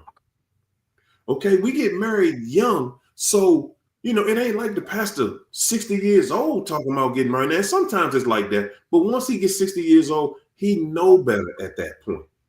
But when we younger, we don't. Even until our middle age, when we in our 30s and 40s sometimes. Usually by the time you get in your 40s, after 42, a man knows, okay, no, that don't mess with that one right there, buddy. That one right there, woo, that's gonna be nothing but headaches, heartaches, and pain and struggle. And guys, at the end of the day, ain't nobody trying to be involved in that struggle. Not even women. Everybody is tired of this struggle love at this point. Oh yeah. Let me, before you read, add to that too. See, the church people are the weakest because pressure is on everybody. Before you have sex, you got to get married. So people rush to marry. And narcissists know this. And that's why they embed themselves in churches, because they know that's the best way to marry somebody and have all these red flags and they be overlooked because everybody's trying to do the right thing. So they starting to target these people, marry these people, have kids with these people, and then weaponize the Bible to get them to stay, to take this abuse. And then, you know, we're just now learning that this is abuse. We thought it was just a way of life, that marriage have its ups and downs and its problems. And narcissists love dishing out that pain. And I don't think that we're addicted to the pain that they give us or the disease that they give us. We're addicted to the cure. And that's why we're always in these up and down situations with them, because we're looking for them, once they issue out that pain, to come back and make it better. And they master that, and they know that because that's how it was done to them when they were young. And you right about that. They mastered it, ladies and gentlemen. Y'all, a lot of y'all don't even understand. These people are the way they are strictly based on the fact that growing up, they went through it. They lived, they got to know that familiar spirit. They are very familiar with that spirit. And that spirit is what rules in their life. Yeah. They practice it. They actively practice sin. They practice wickedness. God talk about them so much in the Bible, because you when you're going through this stuff, you be praying like, God, why did this happen? And you so many breakdown nights and, oh God, why didn't you? I wish I would have known. You read the Bible, it is all throughout. I was reading with my 18-year-old and showing him, like, he wanted to read because it's literally in there. Like, we weren't never supposed to deal with them. If you walk in the spirit, you don't fulfill the lust of the flesh. Everything that Jezebel appeals to is your flesh. That's why she wants you eating stuff. That's why, and she worked through a male. Okay, there's no gender in the kingdom of darkness. So that male Jezebel or that female Jezebel, they're going to want you eating stuff. They're going to want to do sex magic. They're going to want to do humiliation, because these are rituals that get you in covenant agreements. They're going to try to do some type of pain, like they need some type of blood somehow. So they're going to do something weird. Either if it's a male, they're going to try to put their blood into spaghetti. If it's if it's a female, they're going to try to put blood in spaghetti for the male. And if it's a male, they're going to try to do stuff to you when you on your cycle. Like, that's how it requires blood. And then a religious spirit, this is a 5-pointed star for Satan. The religious spirit is what solidified that. So either they spiritual or they religious in church. But that religious spirit is what blind your faith, because you would think everything is going right. That's the church organization. That's not being a disciple of Christ, because we are the assembly. It's written assembly in the Bible, but we are assembly, the church, and our bodies are portals or temples from the spirit realm to the earth realm. That's what Christ did for us. And so when they come and they put these doctrines and these traditions of man, Jesus addressed that. He said, you put the traditions of man before the commandments of God.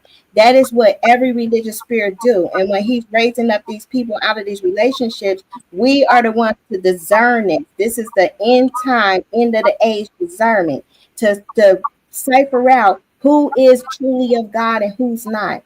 Because there's many false prophets and teachers and stuff. They're everywhere now. When the Bible say many, we got to believe that.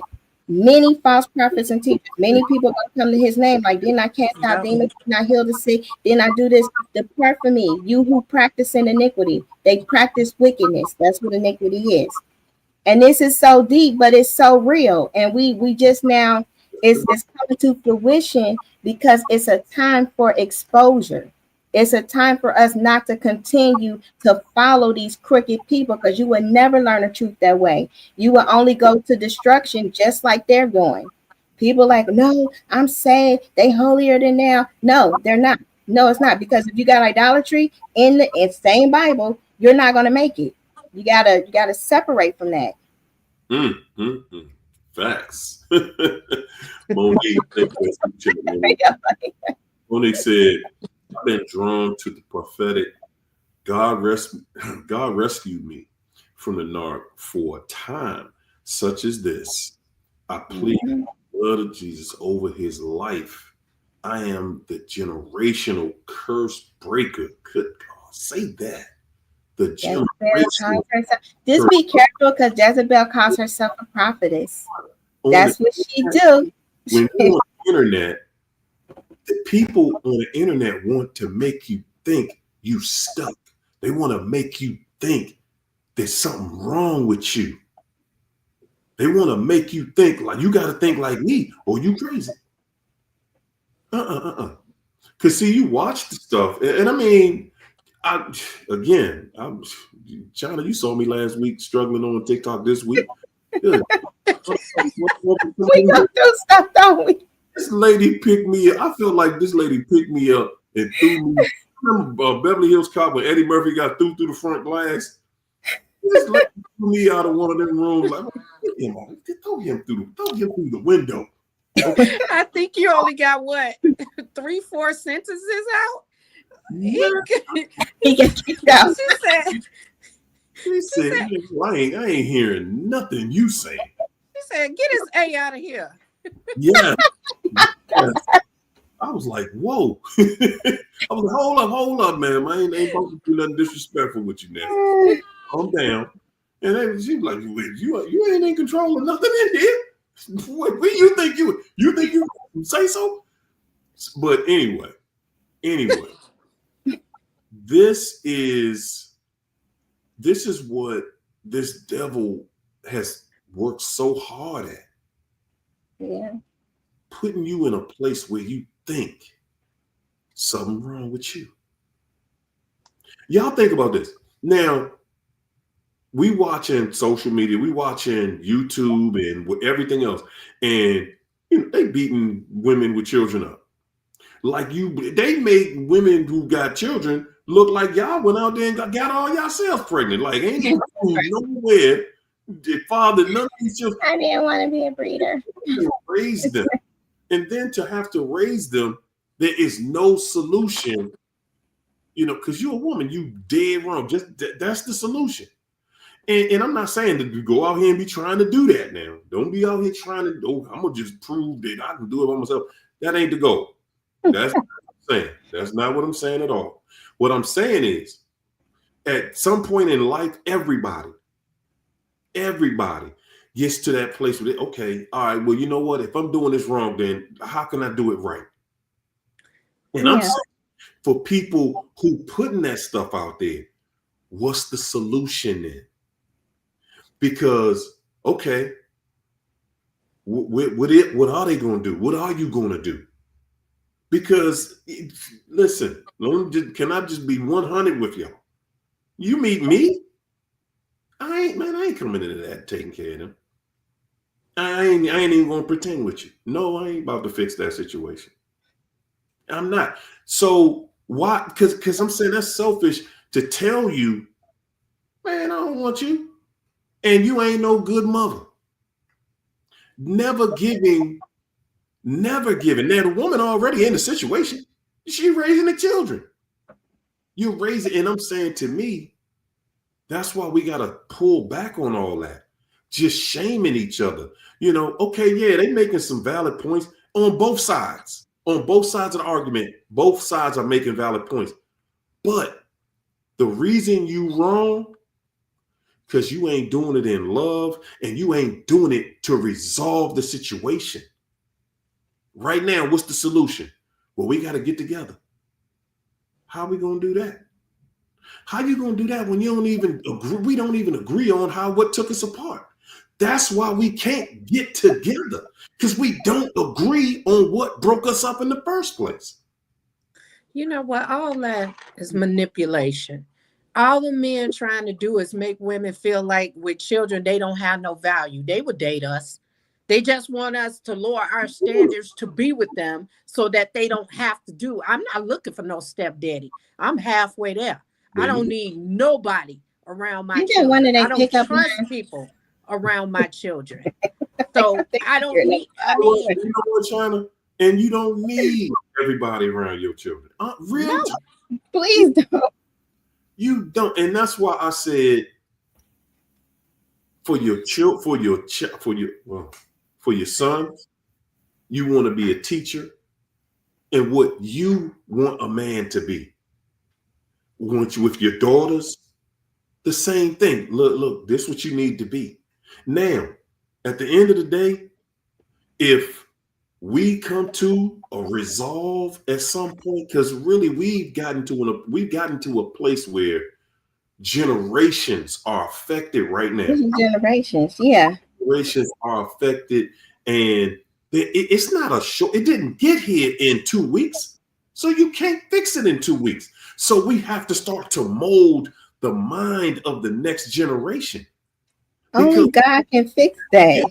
The enemy is at war with us, is already thinking 50 years down the road. I'm doing what I'm doing to you today to hit you 50 years, because 50 years ago, look at where you at now. So in order for us, because see, this is the reason the devil hates us so much. Ladies, can I tell y'all, please? I'm going to tell you. The reason this devil hates us so much is because we are the only ones who actually have the power. We have the insight. We have the actual ability to change this overnight. And he gonna do that. The enemy gonna break. He gonna cause division between the male and the female, because he can break a family. Like if he can devalue marriage covenant and don't have people join together, then in the home, that force that comes when somebody unite with prayer and God and purpose, it will not happen. The enemy is very strategic. I have adult children on some of them things. They have no sense. We praying for their mans because they need help, but this is a war because daddies was narcissism boo. So they have their arguments, and their arguments make no sense. If you ever really had a conversation with them, they are the Lulu. So it's a lot of the Lulu debates happening, and they have no sense.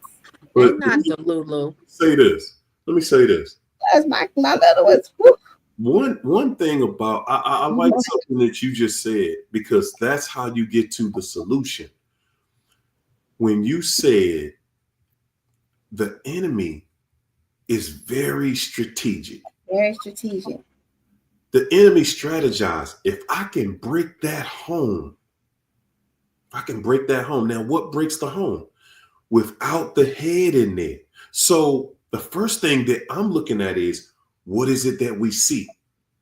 See, there was a time where we look at this thing called the tell of a vision. Tell a vision. A vision. What are you seeing? A vision. What do you visualize? We don't even know the power behind what we visualize day to day. If I show you what a family looks like, now you think that's what a family is. If I show you what you're supposed to have as a family, now you think that's what you're supposed to have as a family. So I want y'all to look at what a family looked like in the 80s. And I want y'all to take that up here to 2025. Ain't no such thing as a family in 2025. You watch the television, and what do you have? You look at the shows that we watching on there, and it's all chaos.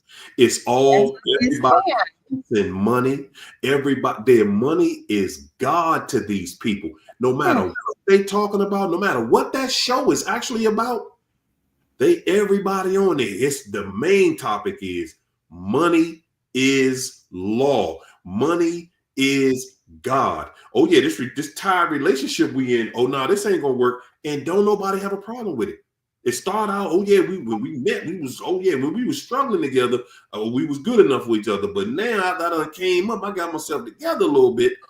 And it's not based in God's reality. Anything outside of God's reality is Satan's delulu. Like it doesn't.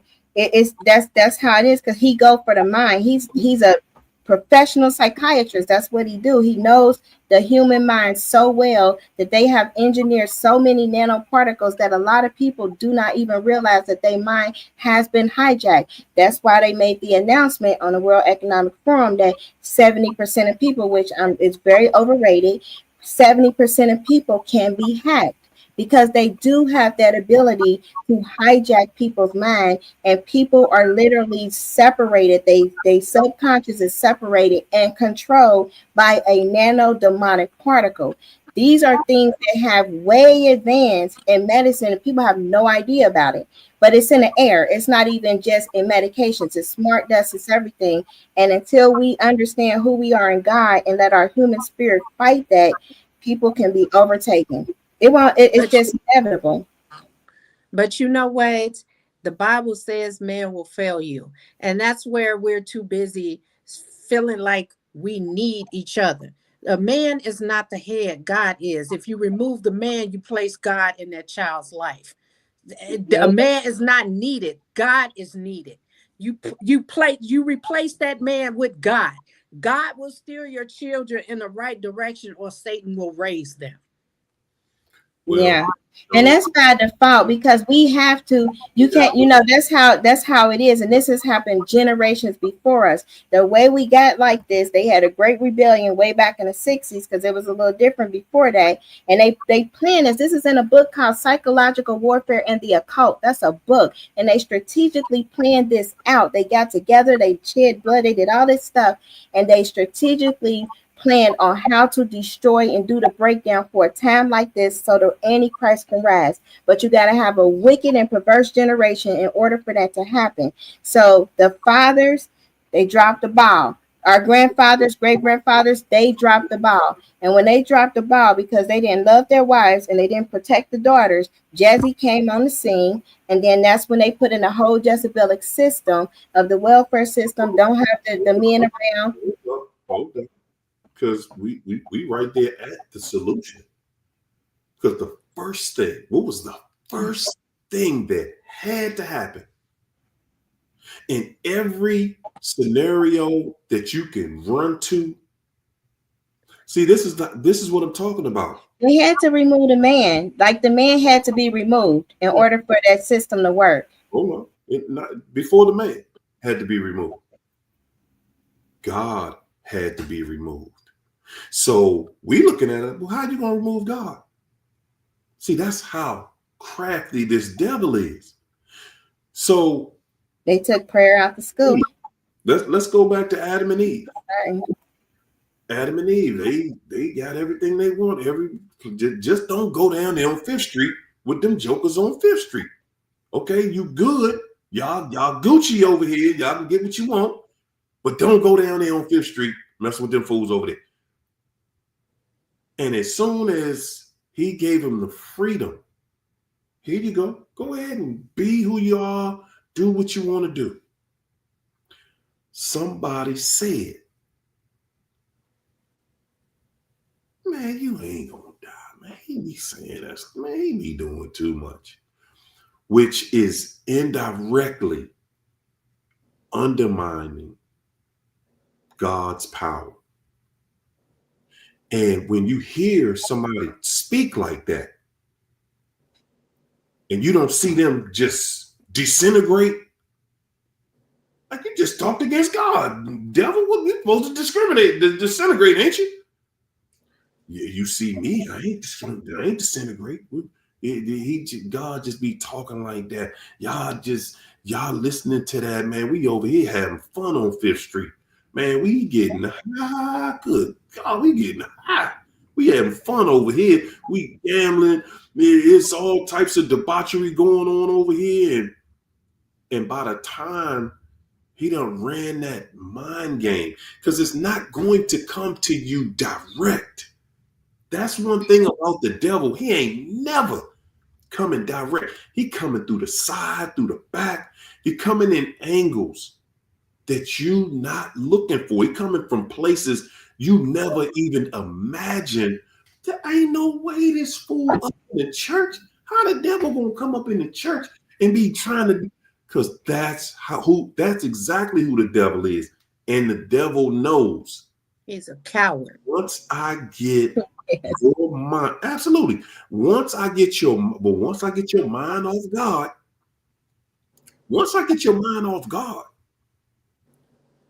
I got you now. I got you. Once your mind ain't on God, once your focus ain't on God no more, I can do whatever I want. This devil is wickedly wise. Yeah. I'm gonna run a game on you that you ain't never even heard before. Guys, y'all done dealt with devils in your home, in your relationship, that has done things and said things you ain't never even imagined hearing before. And now you're hearing it because that's how the devil works. I gotta get you. I gotta pull God away from you. Once I get listen, that's one of the cycles in narcissism. That's separation. Hold on. It's not separation. It's isolation.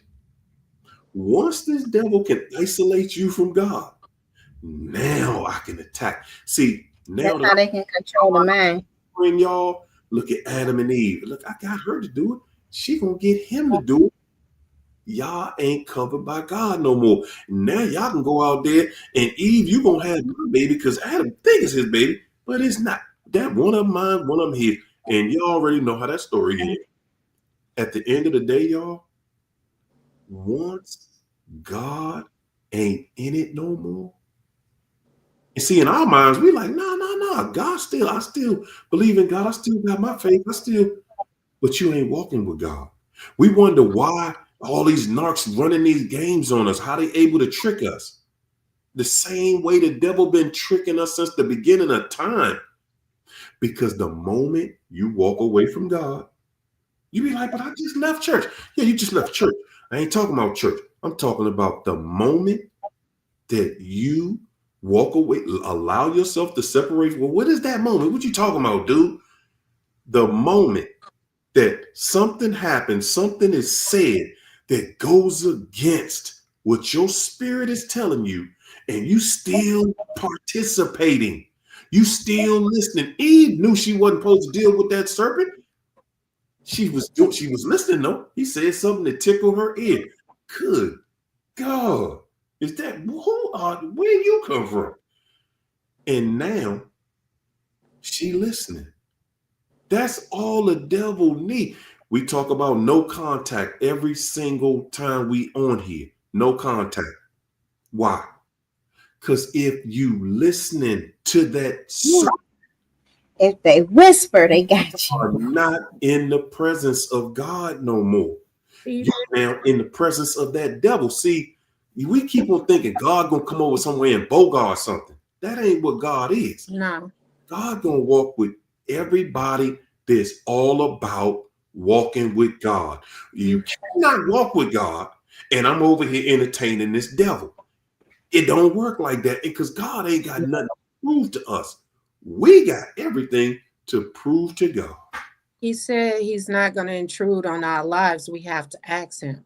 And so we have to come to him in order for him to do. But see what the devil does, he comes into the home and he removes God first.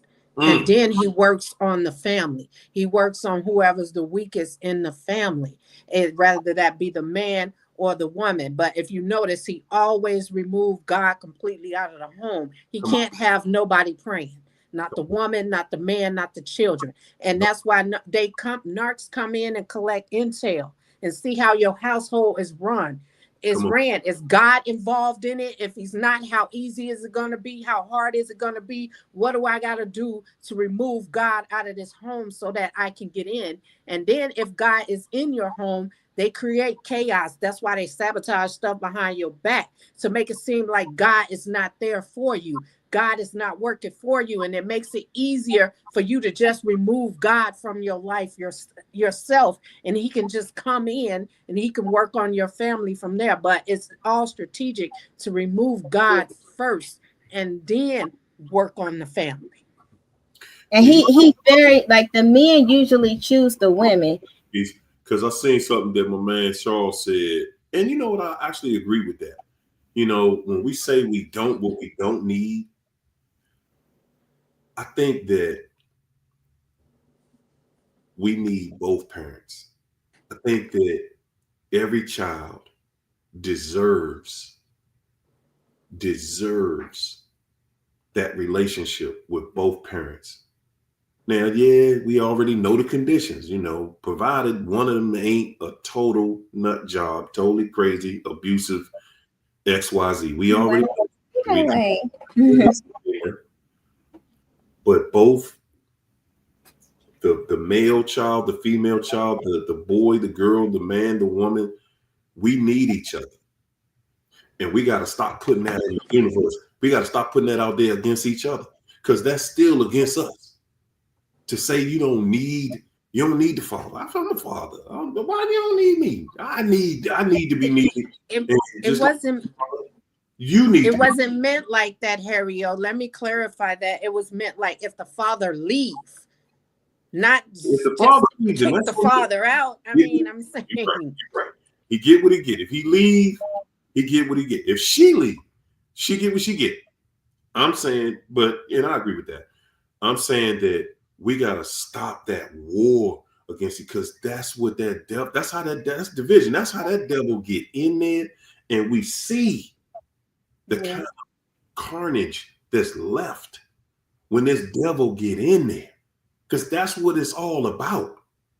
And once we start to formulate, like, wow, you know what? We're gonna be able to work this out.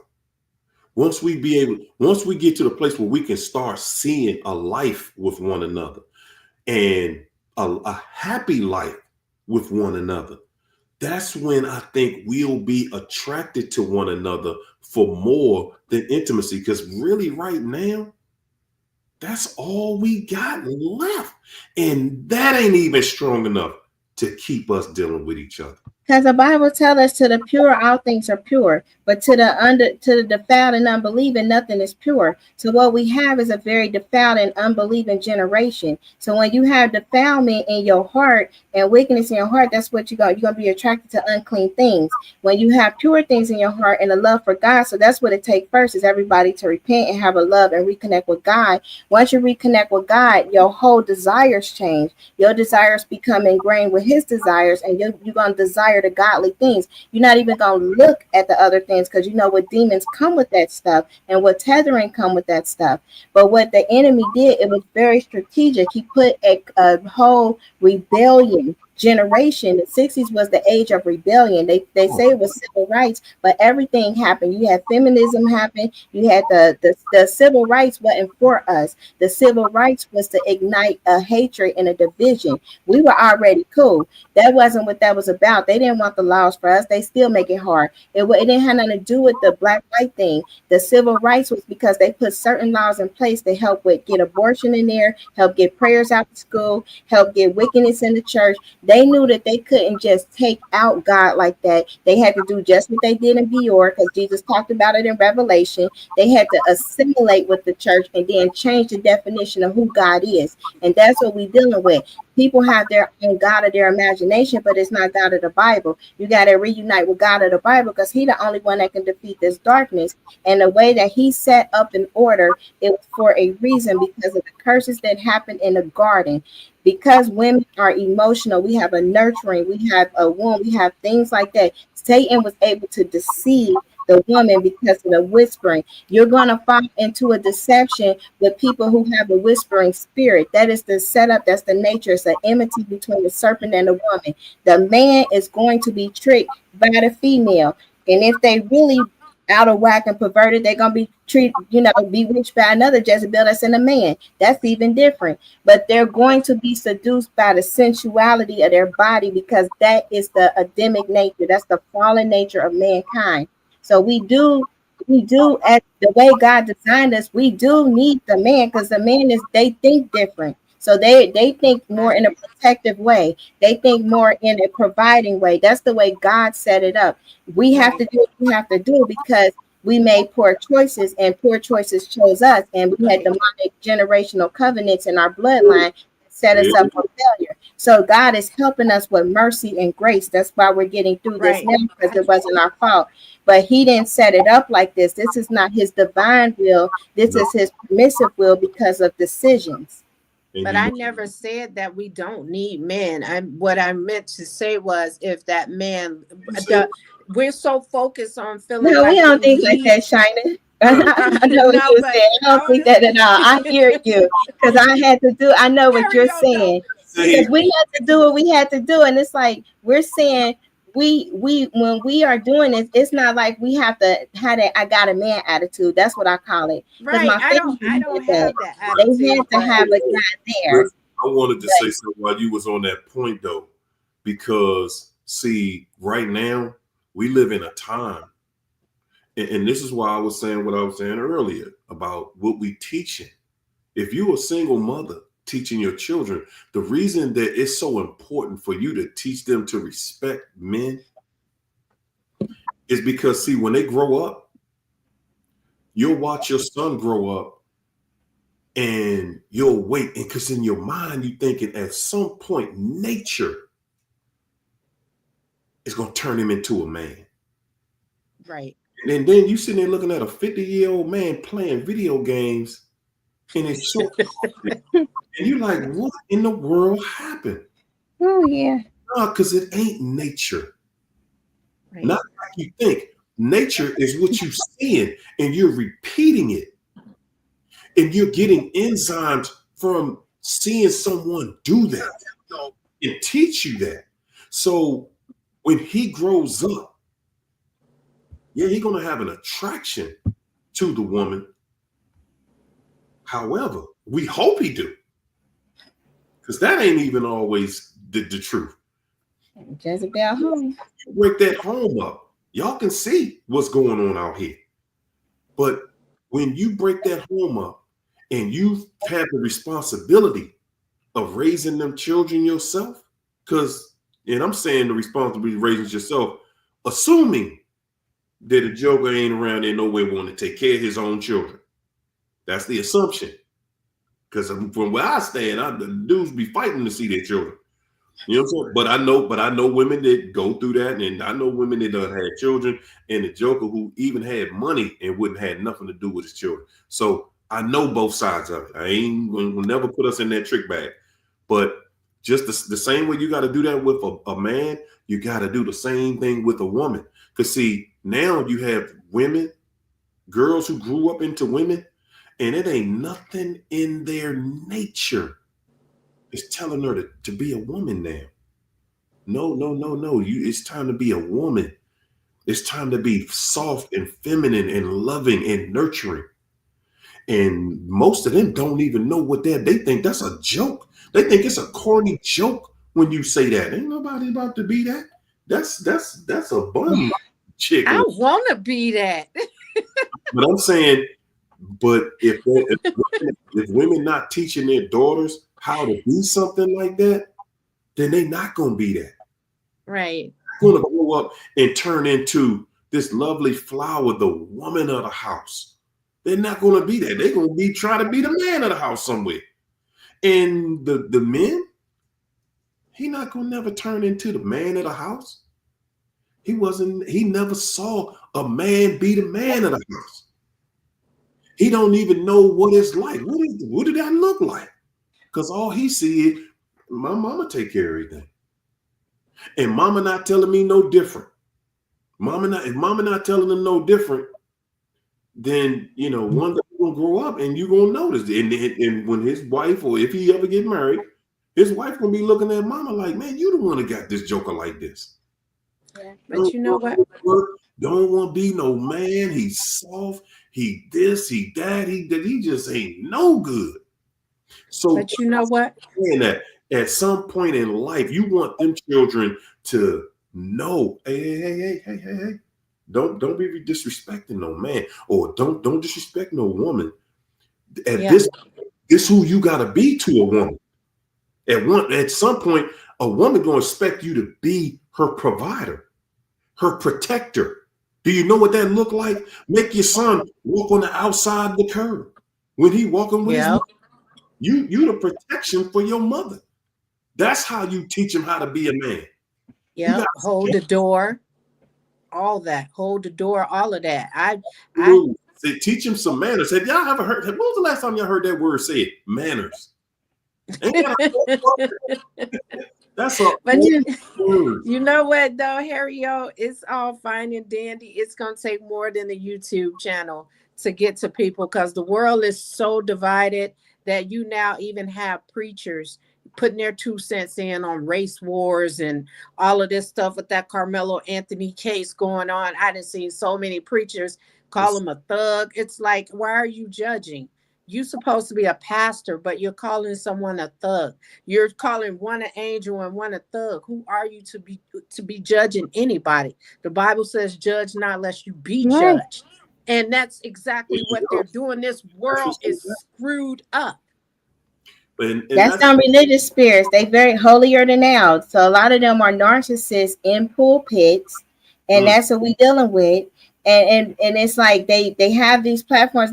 Satan gives them that stuff because he wants them to mislead the people. Like God loves so much, and if it was so much love, it wouldn't be no division. If people love the way Christ said, he said, love God with all your heart, mind, soul, and strength. Love the people as love your neighbor as yourself. First 2 commandments and the rest to follow. But people don't have love. It's so much hate. And then to have it in the church expressed that way, so much hate. Like we're not even dealing with race issues right now. You got species issues. We got hybrids. We got the hybrid people up here. The reptilians is here. The shapeshifters is here. I mean, there's somebody blood, if they skin cold and clear, and you got to question that stuff. That's what we dealing with. Roswell and them. And but people you know what, Keisha? Black, white, Hispanic, shoot. Thinking that this race war is between brown people and light pigmented people, or very, very less pigmented people. And that again, I seen a blood sample that is not compatible with life. Okay, it was black goo and with a blue tinge. I don't know what that is. Listen, this is the way this devil is able to keep us distracted. He is able to keep us distracted because you different than that. You different than them. You different than them. When you look in nature, the lions hang with the lions, the tigers hang with the tigers, the bears hang with the bears. Okay, but they also hang with each other. When you really look at nature, all of the animals, you look in one of those national parks. What's the natural park in Africa? That big one. Oh man, I forgot the name of it. But you see all of the animals out there together. You see the gazelles hanging out there with they hanging with every other animal. They hanging out with they sitting out there grazing in the grass. The giraffes, every animal over there, they hanging out. Except for the predators, they can't hang with the predators. The predators are there to keep this place from having, the slow animals got to go. They're like, hey man, you know. I don't care. An animal's an animal. I'm not going on no safari. I went to the zoo, saw that giraffe chilling up on that barn with that eye look, and I'm like, heck to the no. I ain't going on no safari either. You would never see me on When Animals Attack, because that's some other stuff. Somebody is able to keep people divided, you can control those people. It's the same way that the devil destroyed the home. The same reason that you destroy the home, you destroy the home, I can control them children. Because see, it's not that the woman is weak. It's not to say that the woman is too weak to help protect the child, but she's not a protector. That ain't her natural job. But the reality is, with just the woman there, she got to work. Sweetheart, you got to go to work. And who talking to the woman? The snake. Was he talking to Adam? No, he was not talking to Adam, because Adam wasn't on it. A lot of things, the man just gonna be like, man, I ain't doing that. I ain't on that. And that's how it is. And that's just how the makeup is. The brains is a little different. And it's like the man is gonna kind of see like say you go to a swindling pastor. The man gonna see the swindling pastor that's flirting with his wife, like, nah, we ain't going here. The woman gonna be like, he seemed nice. You know, that's kind of how our nature is made up. So the woman is more susceptible to hearing from the serpent, because this is the curse of Eve, until you are completely born again, walking in the spirit. But that's just, God ain't never intend for it to be like this, to be broken up. He didn't intend for it to be multiple marriages and divorces. He's grieving because of that. So while we on that point, so why would God allow such to happen? Because that's what so many people say, and that's what so many non-believers now. He said, don't be with them. But the issue is, God gotta let you see. God knows he knows us better before we knew ourselves. And he said, look, you gotta see it. I know it, but you gotta see that y'all not together is a disaster. Because you ain't gonna just believe it and not see it, not live it, not know it. Now we got an entire generation where we lived it. We know it. We know, man, this right here, this need to be outlawed. People not being together, staying together. We need to outlaw that, because the laws used to be like that. The laws we living under make it so readily available and easy for us to not be together. And that has not hurt. That has not helped any of us. And now, not only is it not helping us, it is deterring us from even wanting to be with one another. Not because we're not attracted to one another. We don't even want to be with each other because we can't deal with the pain of it no more. It's so many people that just like, man, look, man, I know I love hard. I ain't doing that no more because I can't trust you. I said the same thing. To get married, they can't trust God, because if you got to trust in God, that's not an issue. Married to somebody and I love you and I'm all in with it and ain't no guarantee we gonna stay together. Nah, man, nah. You try that somewhere else. I want to guarantee. Ain't nobody. We not gonna get out of this. If we get in it, ain't no getting out. Ain't no way. You know, we got to stay in, and that's what it is. And not because we got a gun to each other's head. We gotta stay in because we love each other. That's what I'm gonna speak for men. I'm speaking for men tonight. That's what men want. We want to guarantee I ain't gonna be up here in this man courthouse fighting for my pension and whatever else I got at some point, because I done lost everything that means something. And now I gotta be living the street and everything else too. The picker got to be filtered. Else.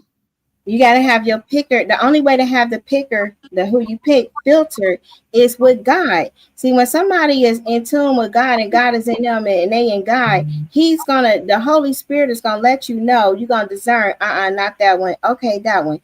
But it's a criteria. If you're not there yet, look at 2 Timothy chapter 3. Everything in there, he say, from these stay away. That's it. God is very to the point. And then you got in Proverbs, he say, don't be with the seductress women. This is for the men. They gonna leave them to the pit, like under the ground, where the dead is at. It literally say that. Don't be with the adulterous woman. She gonna have you to a morsel of bread, a breadcrumb. That means you're gonna lose all your finances being with somebody like that. Don't be with them. That's what he said. It don't matter how you feeling, because those are lust demons. Everybody got brain chemicals. Lust demons know how to manipulate those. Don't be with them. Don't deal with the dopamine. Don't deal with the serotonin. Don't deal with all that stuff, because he tell you again and flip the pages. Walk in the spirit so you don't fulfill the lust of the flesh. When you walking in the spirit, that's the Holy Spirit telling you, and he's gonna confirm his word. He's gonna confirm when you looking at that person again, eye contact. No, that's Jezebel. No, that's a python spirit. No, that's divination. That's a witch. You gonna know, and you're not gonna be attracted to darkness, because it tell you more in the word. What fellowship has light with darkness? It tell you more. Don't join yourself with a harlot, because then you two will become one, and you can't have the with Christ. It tell you this stuff. So we have to go back to who he is, who God is, get connected with him, and then we won't make those mistakes. We won't have to have a choice being solely up to us, because God connects people for purpose. When he gets somebody together, when you with a mate, especially if it's a guy getting with a wife, when you picking a wife, that wife got to know how to pray for you, got to know how to discern in the spirit, got to know how to cover you, got to do all of this stuff in the spirit. There's a warfare that goes on that the wife does for the husband, because the husband going to the workplace dealing with these demons, going out here doing all of this providing, dealing with the finances. It's some prayer that has to happen. They have to nurture their children, or the children. I mean, that's the order of it. So you got to be able to pray and cover them, and the husband got to be prayerful too. Like, this is a two-way thing. That's how God designed it. It wasn't based on what? There you go. We need to not normalize shaming people because they don't want to get married, because they don't want a relationship. I'd rather sit here and be by myself than to turn into the monster that created the person that I am today. People should not shame people because they don't want a relationship. I could sit here and say I don't want that all day and get shamed for it. But then on the other hand, I could have turned into the monster that did this to me. But I chose to not date, to just stay to myself at this time. I'd rather just be with God and pray than to have to take a chance of going through another situation like that. I've been abused all my life. I can't take no more. I can't go back to the old me. Once you have God in your life, you no longer want what you used to want. You are a new person. You are made new. And I would rather look forward to the new things that God has for me, whether it be a mate or not. I'm not pushing for nothing.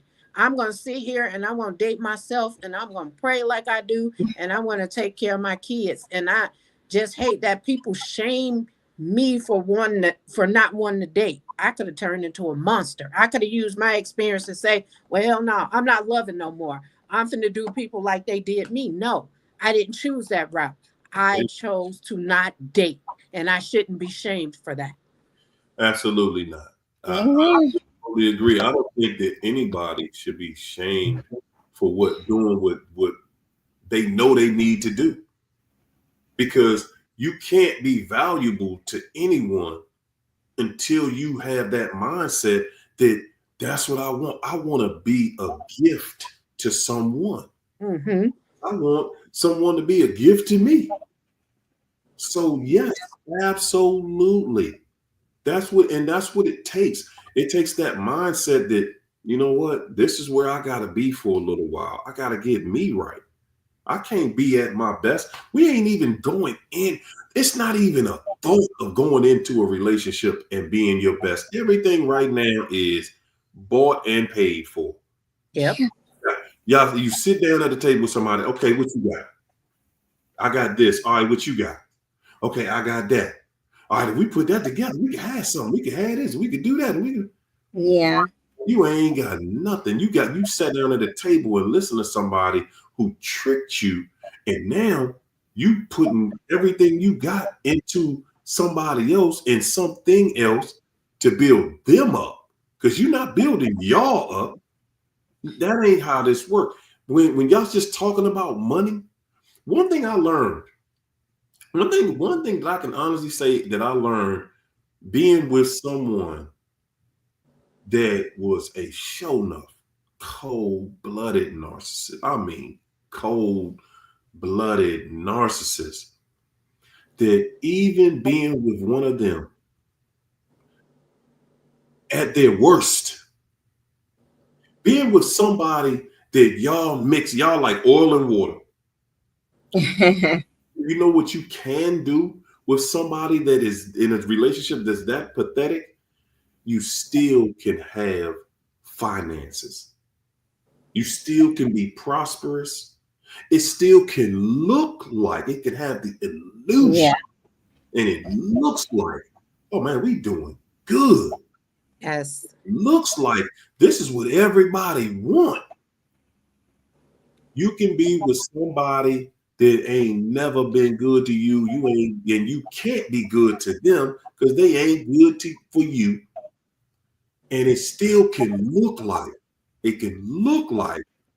yeah, we got it going on. But you don't got it going on, because at the base, it's all about what you got in your pocket. We done did the broke thing. I'm tired of that. I want a Louis bag, and I want a Gucci bag, and I want these tennis shoes, and I want these Chanel shoes, and I want that, and all this old petty stuff. And then I want to know how those same people feel when China let the cat out the bag that all of y'all wearing knockoff. Exactly. Ass person out here wearing the same exact thing. So all of the stuff that you had to have, that you chose a mate based on they could get more knockoff. And high price. We wonder why a relationship don't have no value no more. Because it's a trinity. You got a spirit of mammon, that's money. Okay, this is all marine kingdom, still marine kingdom. Water spirit, marine kingdom dominates a lot. So you got the spirit of mammon, that's the finances. What mammon does is mammon always make it so that you crave the money that you will never get. It's always just right there at the tip, and that's what he does. It's like a donkey riding a donkey with the carrot. That's what he does to the narcissist, to the Jezebel. You got the mammon, you got the Jezebel spirit, and Leviathan. That's a triangle. You usually see that one in church.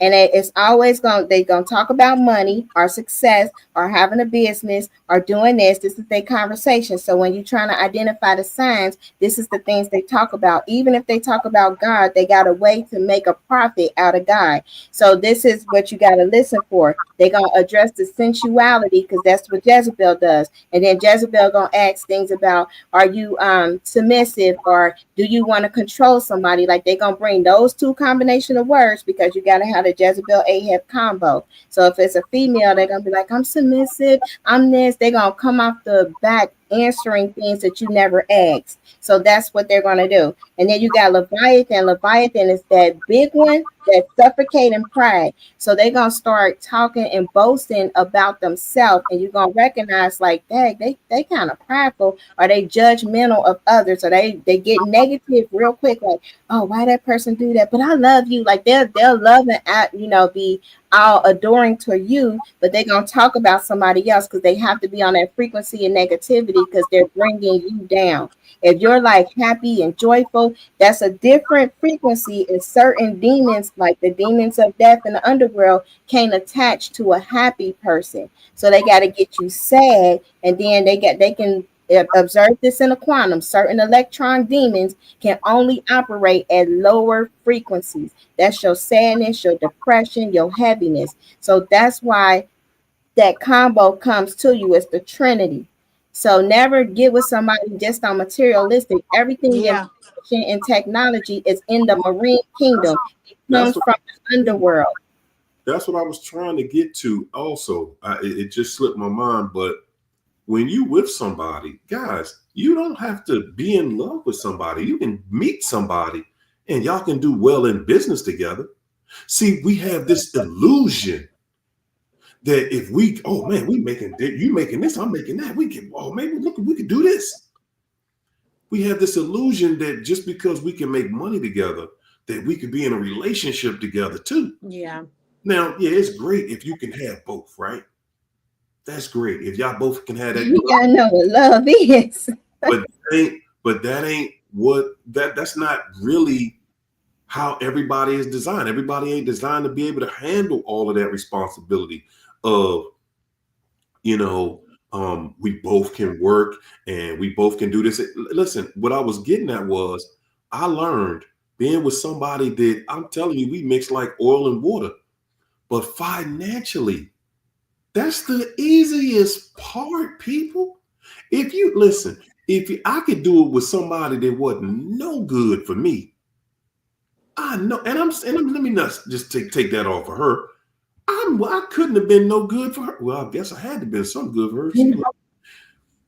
At the end of the day, guys, we be worrying about the wrong stuff. You can start out with nothing. I'm telling y'all, that situation started out with nothing. I mean, $0.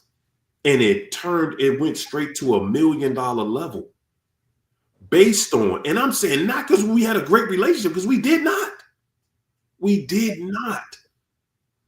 Based on the fact that you could put in, I think that we showed that you could put any two people together and could live a successful life. And make money. It just made that if they made certain decisions together. That's it. This money thing, I'm telling y'all, man, it is a trick bag that got so many people thinking, oh man, you got what? You got this.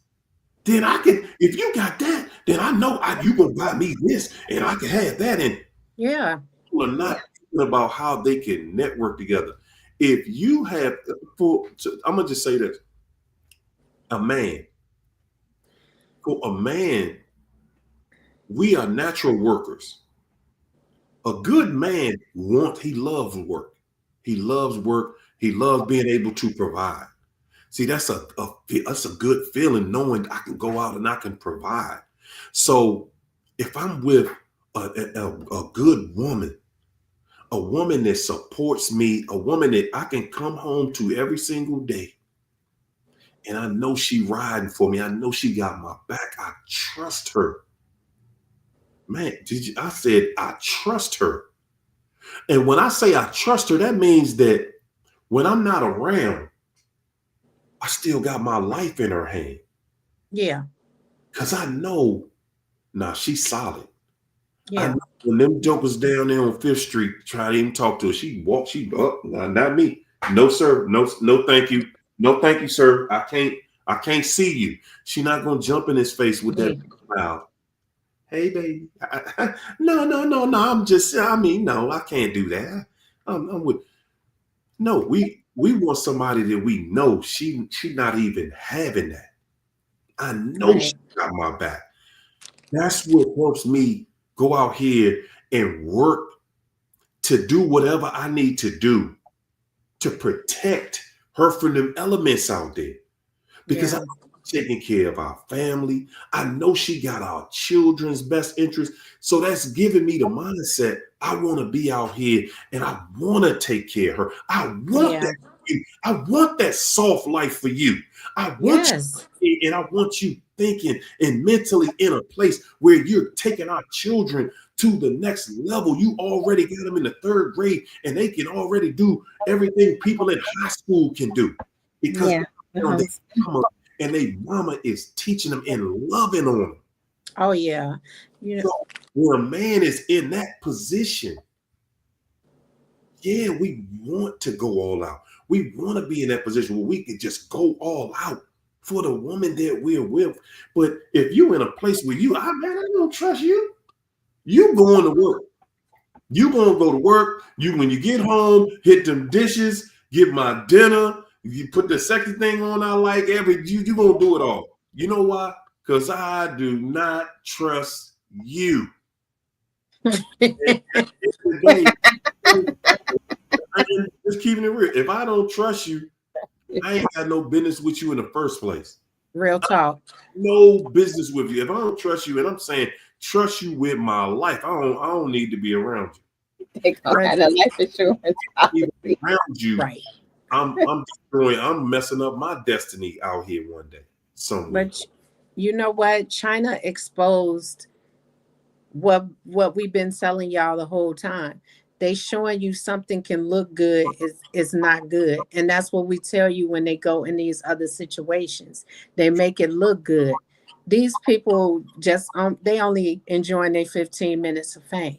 That's all it is. They just able to live their truth out loud now in the public, where they don't have to hide it no more.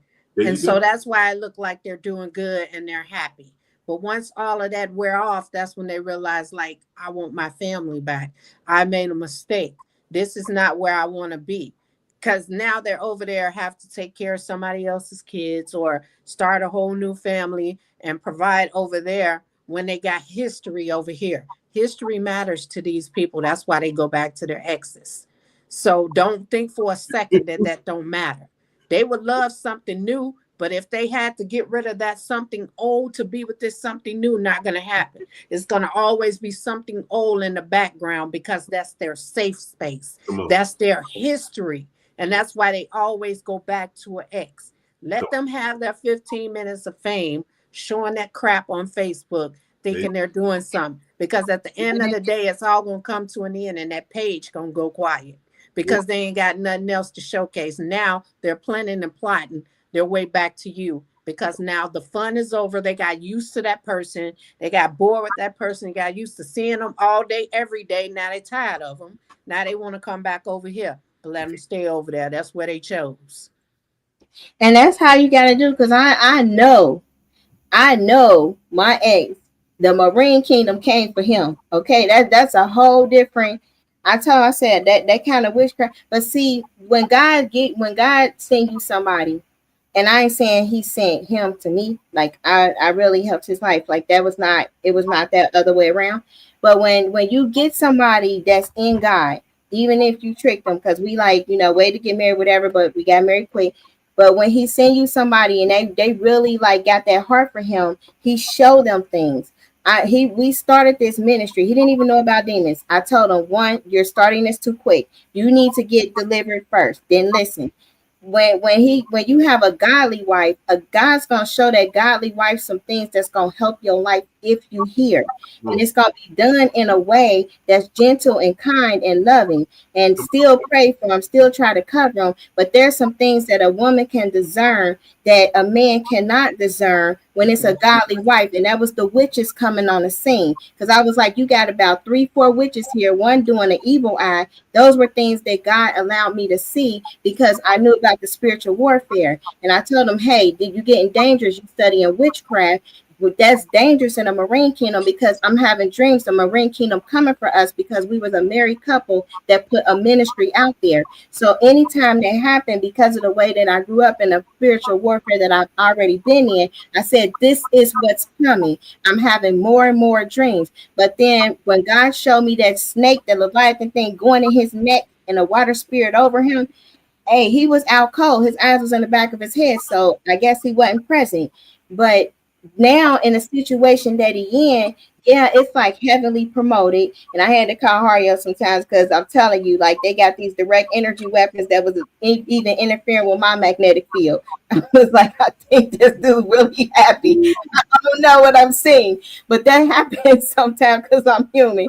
But even when they posting it and blasting it, God still be bringing a revelation so much. Like first, they in sin. That's adultery. It's a whole curse that come with that. Second, that's the Marine Kingdom. She comes from the part of the Africa where that stuff go down, where they make deals with mommy water, and where the anomaly was at, directly from at any other place that could have been done. That came straight from that place to him. I was like, he don't even know what he got himself into.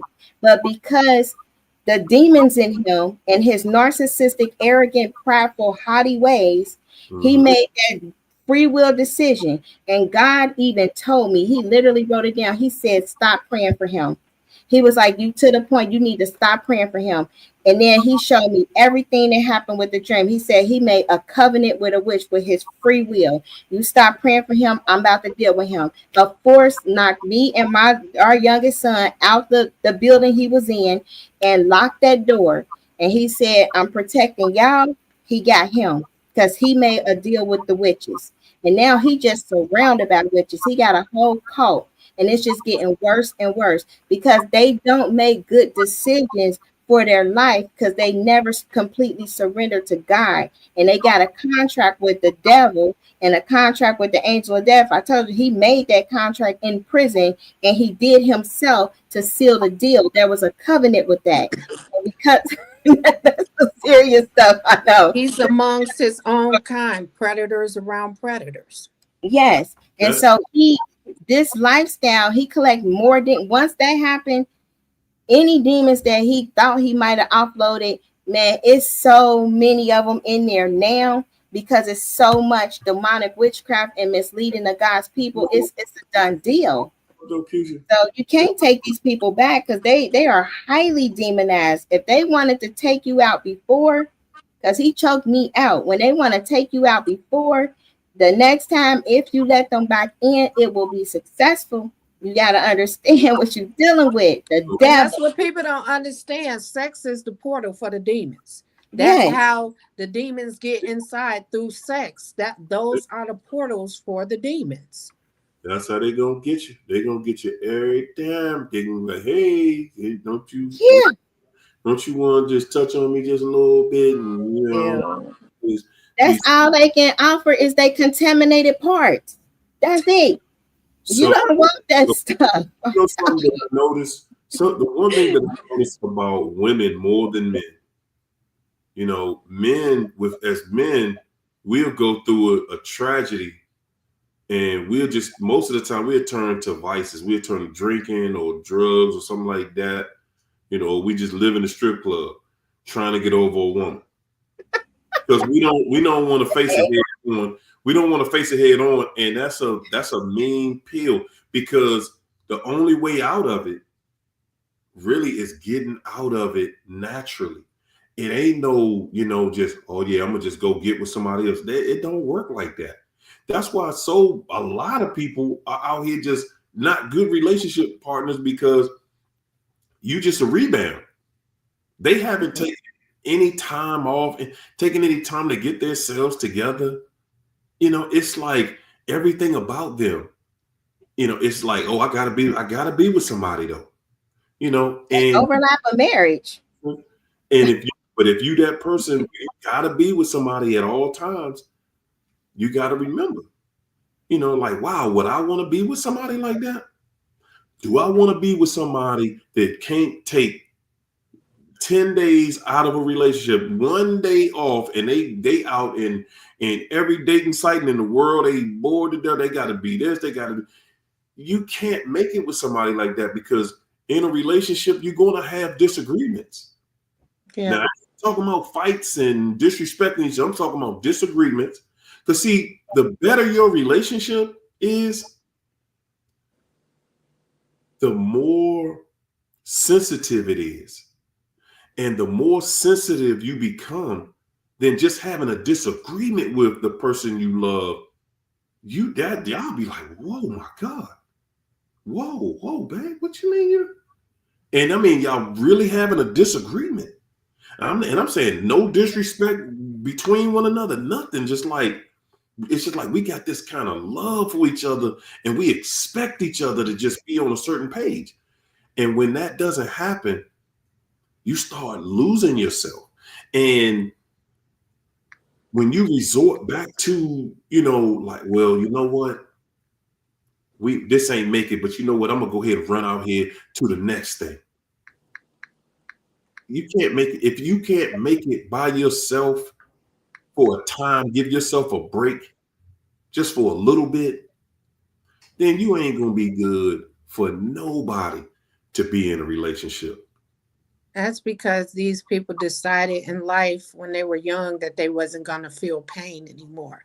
And before they feel the pain of a breakup, they would rather jump into something else and feel the highs from that. But in every relationship, they always get those lows. If you ever notice, their lows is when they stop. We're not the only ones who stop caring for ourselves and stop grooming ourselves. They do that as well. And then when they find that new person, that's when they want to work out. That's when they want new clothes. All of a sudden, they want that new haircut because they found that spark in somebody else. And so now they want to run over there because that person winked or said, "Hey, big fella." And now all of a sudden, that's their soulmate. And they control by demons. They are on their way to perdition. That is exactly what the Bible says in so many different books of it. Like they are really on their way down. They tethered to death. Like literally, you're not in love with them. You are in love with the black slime goo inside of them. The thing that stalks you, the thing that gives you sleep paralysis, that thing. And if you ever really seen that thing in real life, in spiritual eyes, that will freak you out. Okay, it's a whole goo shape-shifting thing that is stalking and will stare at you at night and try to just suck your life energy.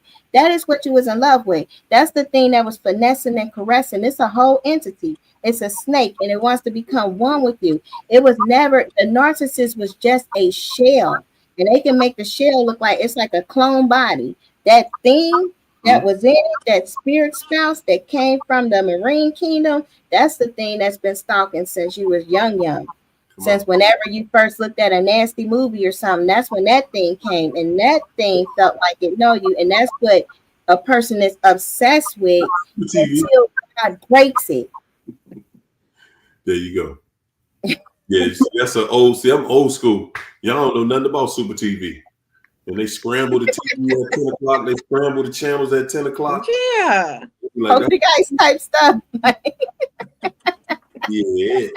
Yes, indeed. You wake up and be like, remember that? You know, Lisa Leah. Thanks for the super chat. Lisa said, I made it to court. Narc sat down beside me, asking me questions. Afterwards, my daughter said that he said, I saw your mother. Man, she was looking good. Oh my, she was looking like an entire snack over there. I was ready to say, hey, can I just open that snack up, baby? My. So yeah, Lisa, you know the drill. You know, you've been working on yourself, you know, and when you stay away from, you know, bad company, you can't do nothing but look better. And when they have that uncut access to you, ladies and gentlemen, if a narc still got full access to you, man, they ain't tripping over you. They still got full access. They don't miss nothing about you because they can come and go anytime they want. Yep. They lose full access to you. That's when you gonna notice, whoa. You all this time you was thinking, nah, they ain't tripping. They ain't for me. And the moment they get cut off from that access, man, oh man, everything is now everything. Robert Phillips, wow, thank you so much for that super chat. Ladies and gentlemen, I know we running way behind because that's what we do. That's how we do it. Yeah, what y'all gonna leave these good people with is it's Good Friday. Y'all better leave them with something. I mean, we gave you something. Good. Y'all something good on a Good Friday because it was a Good Friday, and man, oh man, we got it in this evening. I think we got it in quite well. Yeah. No. Yes. I want to leave people with just really get to a place where you are reconnected with God and really understand who you are in Christ. Get your identity, your true identity in Him. Learn what love is, and you can only learn it by the Father because He loved us so much that once you see the amount of healing that he does by going through your process, and it's been a couple years for me, and it's been a wonderful process, because you never know how much you don't know what true unconditional love is until you feel it from the hand of God. And once you really get that and you understand your worth and your value, you will have like a narc repellent like no other. And it's the best thing ever. Like, he loves each and every one of us. Every one of us has a purpose. The more that you went through with these narcissists, the more they try to destroy you, the more they try to unalive you. That's because Satan sees something in you that he is trying to get rid of before it is on fire. But he's already too late, because God already got people in motion. And once he already set people in motion, you got a bunch of angels already on their assignment. So we have to understand, like, once we were apart from these people, it wasn't for our detriment, it was for our benefit. God separated it, because we were never attracted to the narcissist. We were attracted to the black venom goo inside of them. That's why they had the breath of death. That's why Jesus said their mouths are like open tombs, like graves. When they speak poison. It contaminates. It can be parasites, it can be airborne. That's what they do. And they will bewitch you. And you have to be out of that vicinity. Keep them like more than 6 feet, because that's your magnetic field. They have that direct energy weapon inside of them, the devil, that can interact with your magnetic field and have you ziggity boo for at least 24 to 48 hours. So you got to really understand what you are dealing with these people, and stay no contact, stay blocked. Went to court with the ex-narc. He is out of his daggone mind. He is not in touch with reality.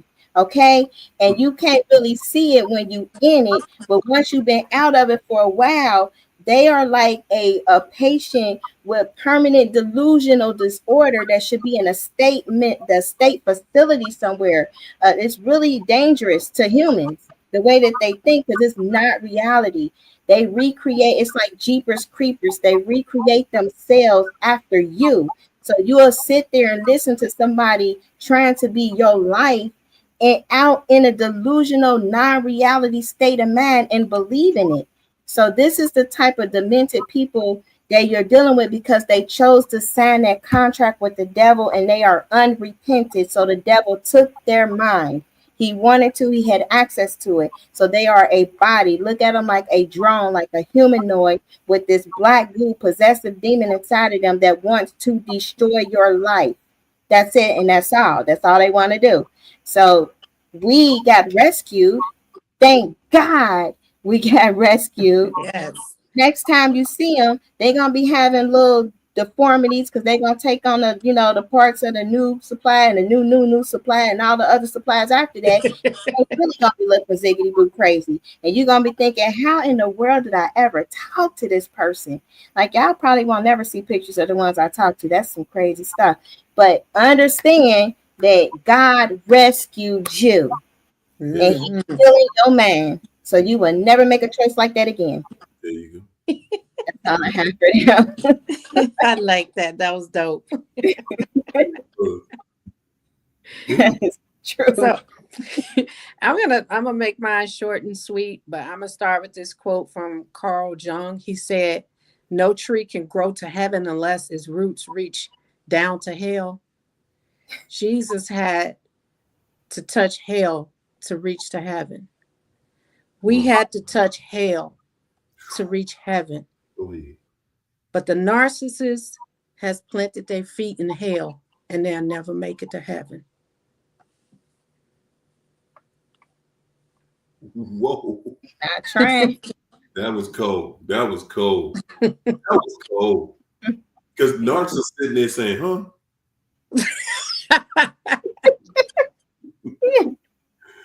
Whoo, they feet in hell, and they grew around, and their head is in hell. Yeah, y'all. That was different right there. I like that. I like that. That was different. I'm going to say thank you.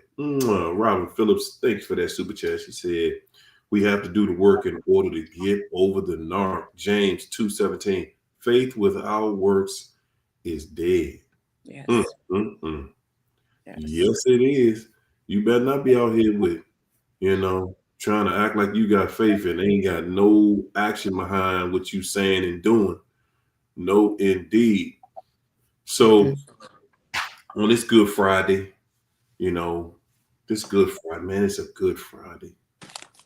It's a Good Friday, y'all. Y'all know why I'm going to tell y'all why it's a Good Friday. Man, it's a Good Friday for me because, man, God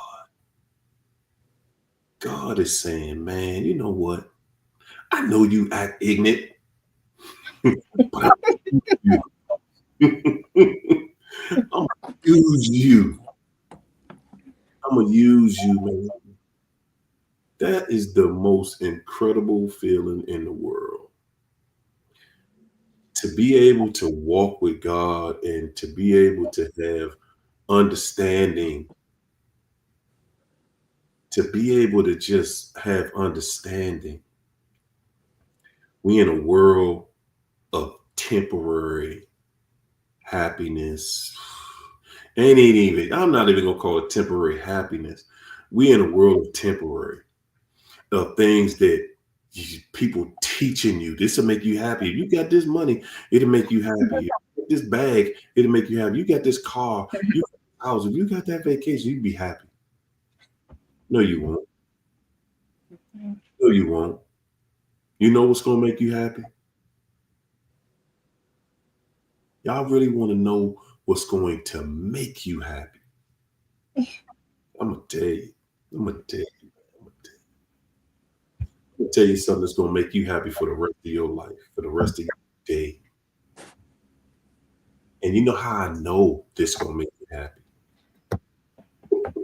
Not like how I hold it from you. I know. I can't tell it. I know it's gonna make you happier than you ever been because that's what it did to me. That's what it did to me. It's being able to go through your life and hit those roadblocks and have those hard times, have those hard knocks. When you get to that place in life where you start saying, uh-oh, look at the tragedy here. And you looking forward to it because you trust God so much. You trust God with everything in you that no matter what, I know he got me. I don't care what happened. I don't care how far you take me down. You're going to take everything I got. I don't want you to do it. But if that's what you got to do, if that's what you got to do to show me or for me to show you, then that's what it is. There is no feeling better than the feeling that God got me. It ain't nothing. It ain't nothing like it. God got me. Y'all can have, oh man, I wish you well on the other side of the planet with all the bags, with all the money, with all the house, with all the cars, the gold, the diamonds, and whatever else that is so-called valuable. As long as God got me, y'all can, man, you can have every piece of it. Do that mean that I ain't gonna go out here and work for some money? No, it does not. No, it does not. What it means is, it means that when I see craziness happening around me, that's when I know. Here it comes. Get ready. Get blessed. A lot of y'all don't see it, man, because you ready to write God off every time something go crazy in your life. You first thing it's God. Oh my God, what is this, man? Good God, God, if you love me, how could you let me go through this? Look here, I'm gonna say it. I'm gonna say it like this. It's been a crazy week for me. Good God. It's been a crazy week for me. The bell low, everybody doing. And look here, I'm gonna say it, and I'm gonna say it anyway. God give my next 2 blessings to somebody that need it more than me. Because I know long as you got me, champ, I know I can't fail. It's nothing I can do to fail. I can try. I can go outside this house, go up on the sill and dive off right into a brick wall or whatever. And God got me. I said it. Yes, I could do it. I ain't going to do it. Because I know God got me. And he ain't going to make me do nothing stupid like that. God got me, man. And I'm saying that to you. I'm saying that to you because it's about time that we start being attracted to something good in our life. I mean, we going to cut up. I'm going to still cut up. I'm going to still act a fool. I'm going to do me. Because God ain't say I can't do me. He ain't tell me that. He ain't say you can't do me. Yeah, you can do you. But make sure you stick with him, though. Yeah, do you. Okay? Do you. Mm. Stick with him. Stick with God. Stick with God.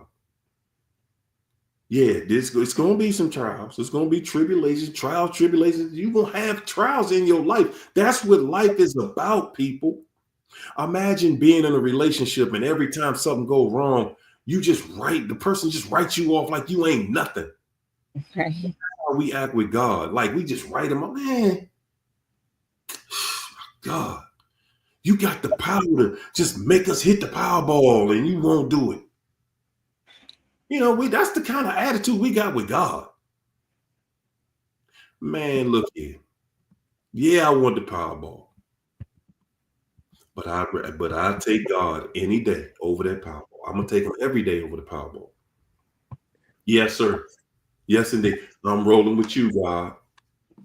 Don't make me have to prove it so much. Good God. I mean, you know, but do what you got to do. Do what you got to do. I know you built me for this. This is what it is. This is what it is. I love it. You know, and that's where I'm staying. I'm staying with my man. I'm staying with my man. God got me. And that's my relationship. That's what keeps me. That's what's making life just the best thing that it could have ever been for me.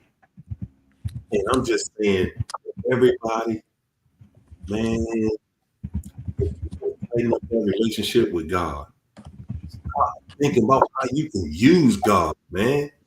Once you start looking at how God can use you, huh? Yeah. Yeah, won't you do that? Always. Won't you give me some money, God? He done gave you money. He done gave you what you want. He done gave you what you asked for. What you give him? You think he ain't tired of just every day? How would you feel every day, one of your children every day? Give me this, give me that, give me that. And they ain't giving you nothing. Huh? Ain't giving you nothing back. Just begging. What can you give back to God? You got to breathe today, man. You got to get up today and walk amongst the land of the living. Did you thank him?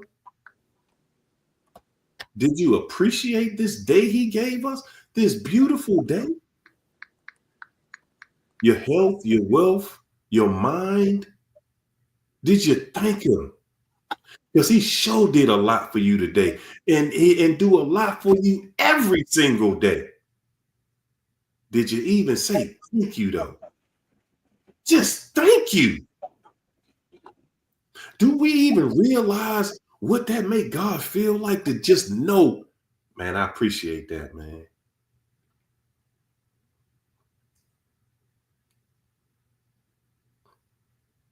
Oh. Y'all always doing this, Yeah. Yeah, man, at the end of the day, you gotta figure out, this your assignment this weekend. Everybody in here, this your assignment this weekend. You find something that you can do for God. Yeah, let's take it there. Let's take it to the street. We taking it to the street. You find something this weekend that you yourself find something you can do for God besides ask. How about validate them? Thank you. I appreciate you. There you go. Give him that validation that the narc won't. All he asks us to humble ourselves, and that's through prayer. Come on. Mm-hmm. Come on. Come and on. talk to him like we talking. God talk. Just talk to him like this. Wake up. Be like, "What's up, God? Good morning." Hey, look here. Look here. Everybody didn't wake up today. Everybody didn't wake up. Everybody ain't going to bed. Yeah, that's heavy. Everybody ain't going to bed tonight. Oh we just walk around like, God owe me that. Man, thank you. Thank you, man. Thank you. I appreciate every day of it. I appreciate the bad days. I love the good days. I love the bad days. I love the medium days, man. You can give it to me any way you want to give it to me. Just keep giving it to me. As long as I'm here. As long as I'm here. Thank you. Yes, I appreciate it. Thanks for that super chat, Robert. Robert said, faith as a mustard seed. We can move mountains. Just a little bit of belief. Just, I think I can. That's all. Just, I think I can. I think I can do it. Ain't nothing more powerful than a made up mind, ladies and gentlemen. Nothing. Nothing in this world. Well, look here, y'all. We're going to get up out of here. It's Easter, so y'all got to go to church on Sunday. Who got their white Easter suit? Easter dress that you got to wear for Easter. You know, the Easter, you got to dress. Ishtar. Huh? Let me Ishtar know, man. They do the most. I do Passover. I plan on. When we used to have Easter suits on Easter Sunday, we had. And your church got an Easter bunny. That's a sign. I had to leave a church for Santa Claus. I'm like, hey, no, the church had a magician. Turned a bird into fire or something. I was like, oh my God. This is not godly. Say that. The bird turned into fire. I was like, this is not right. Now you're making me want to punch the Easter bunny. Leave the Easter bunny alone.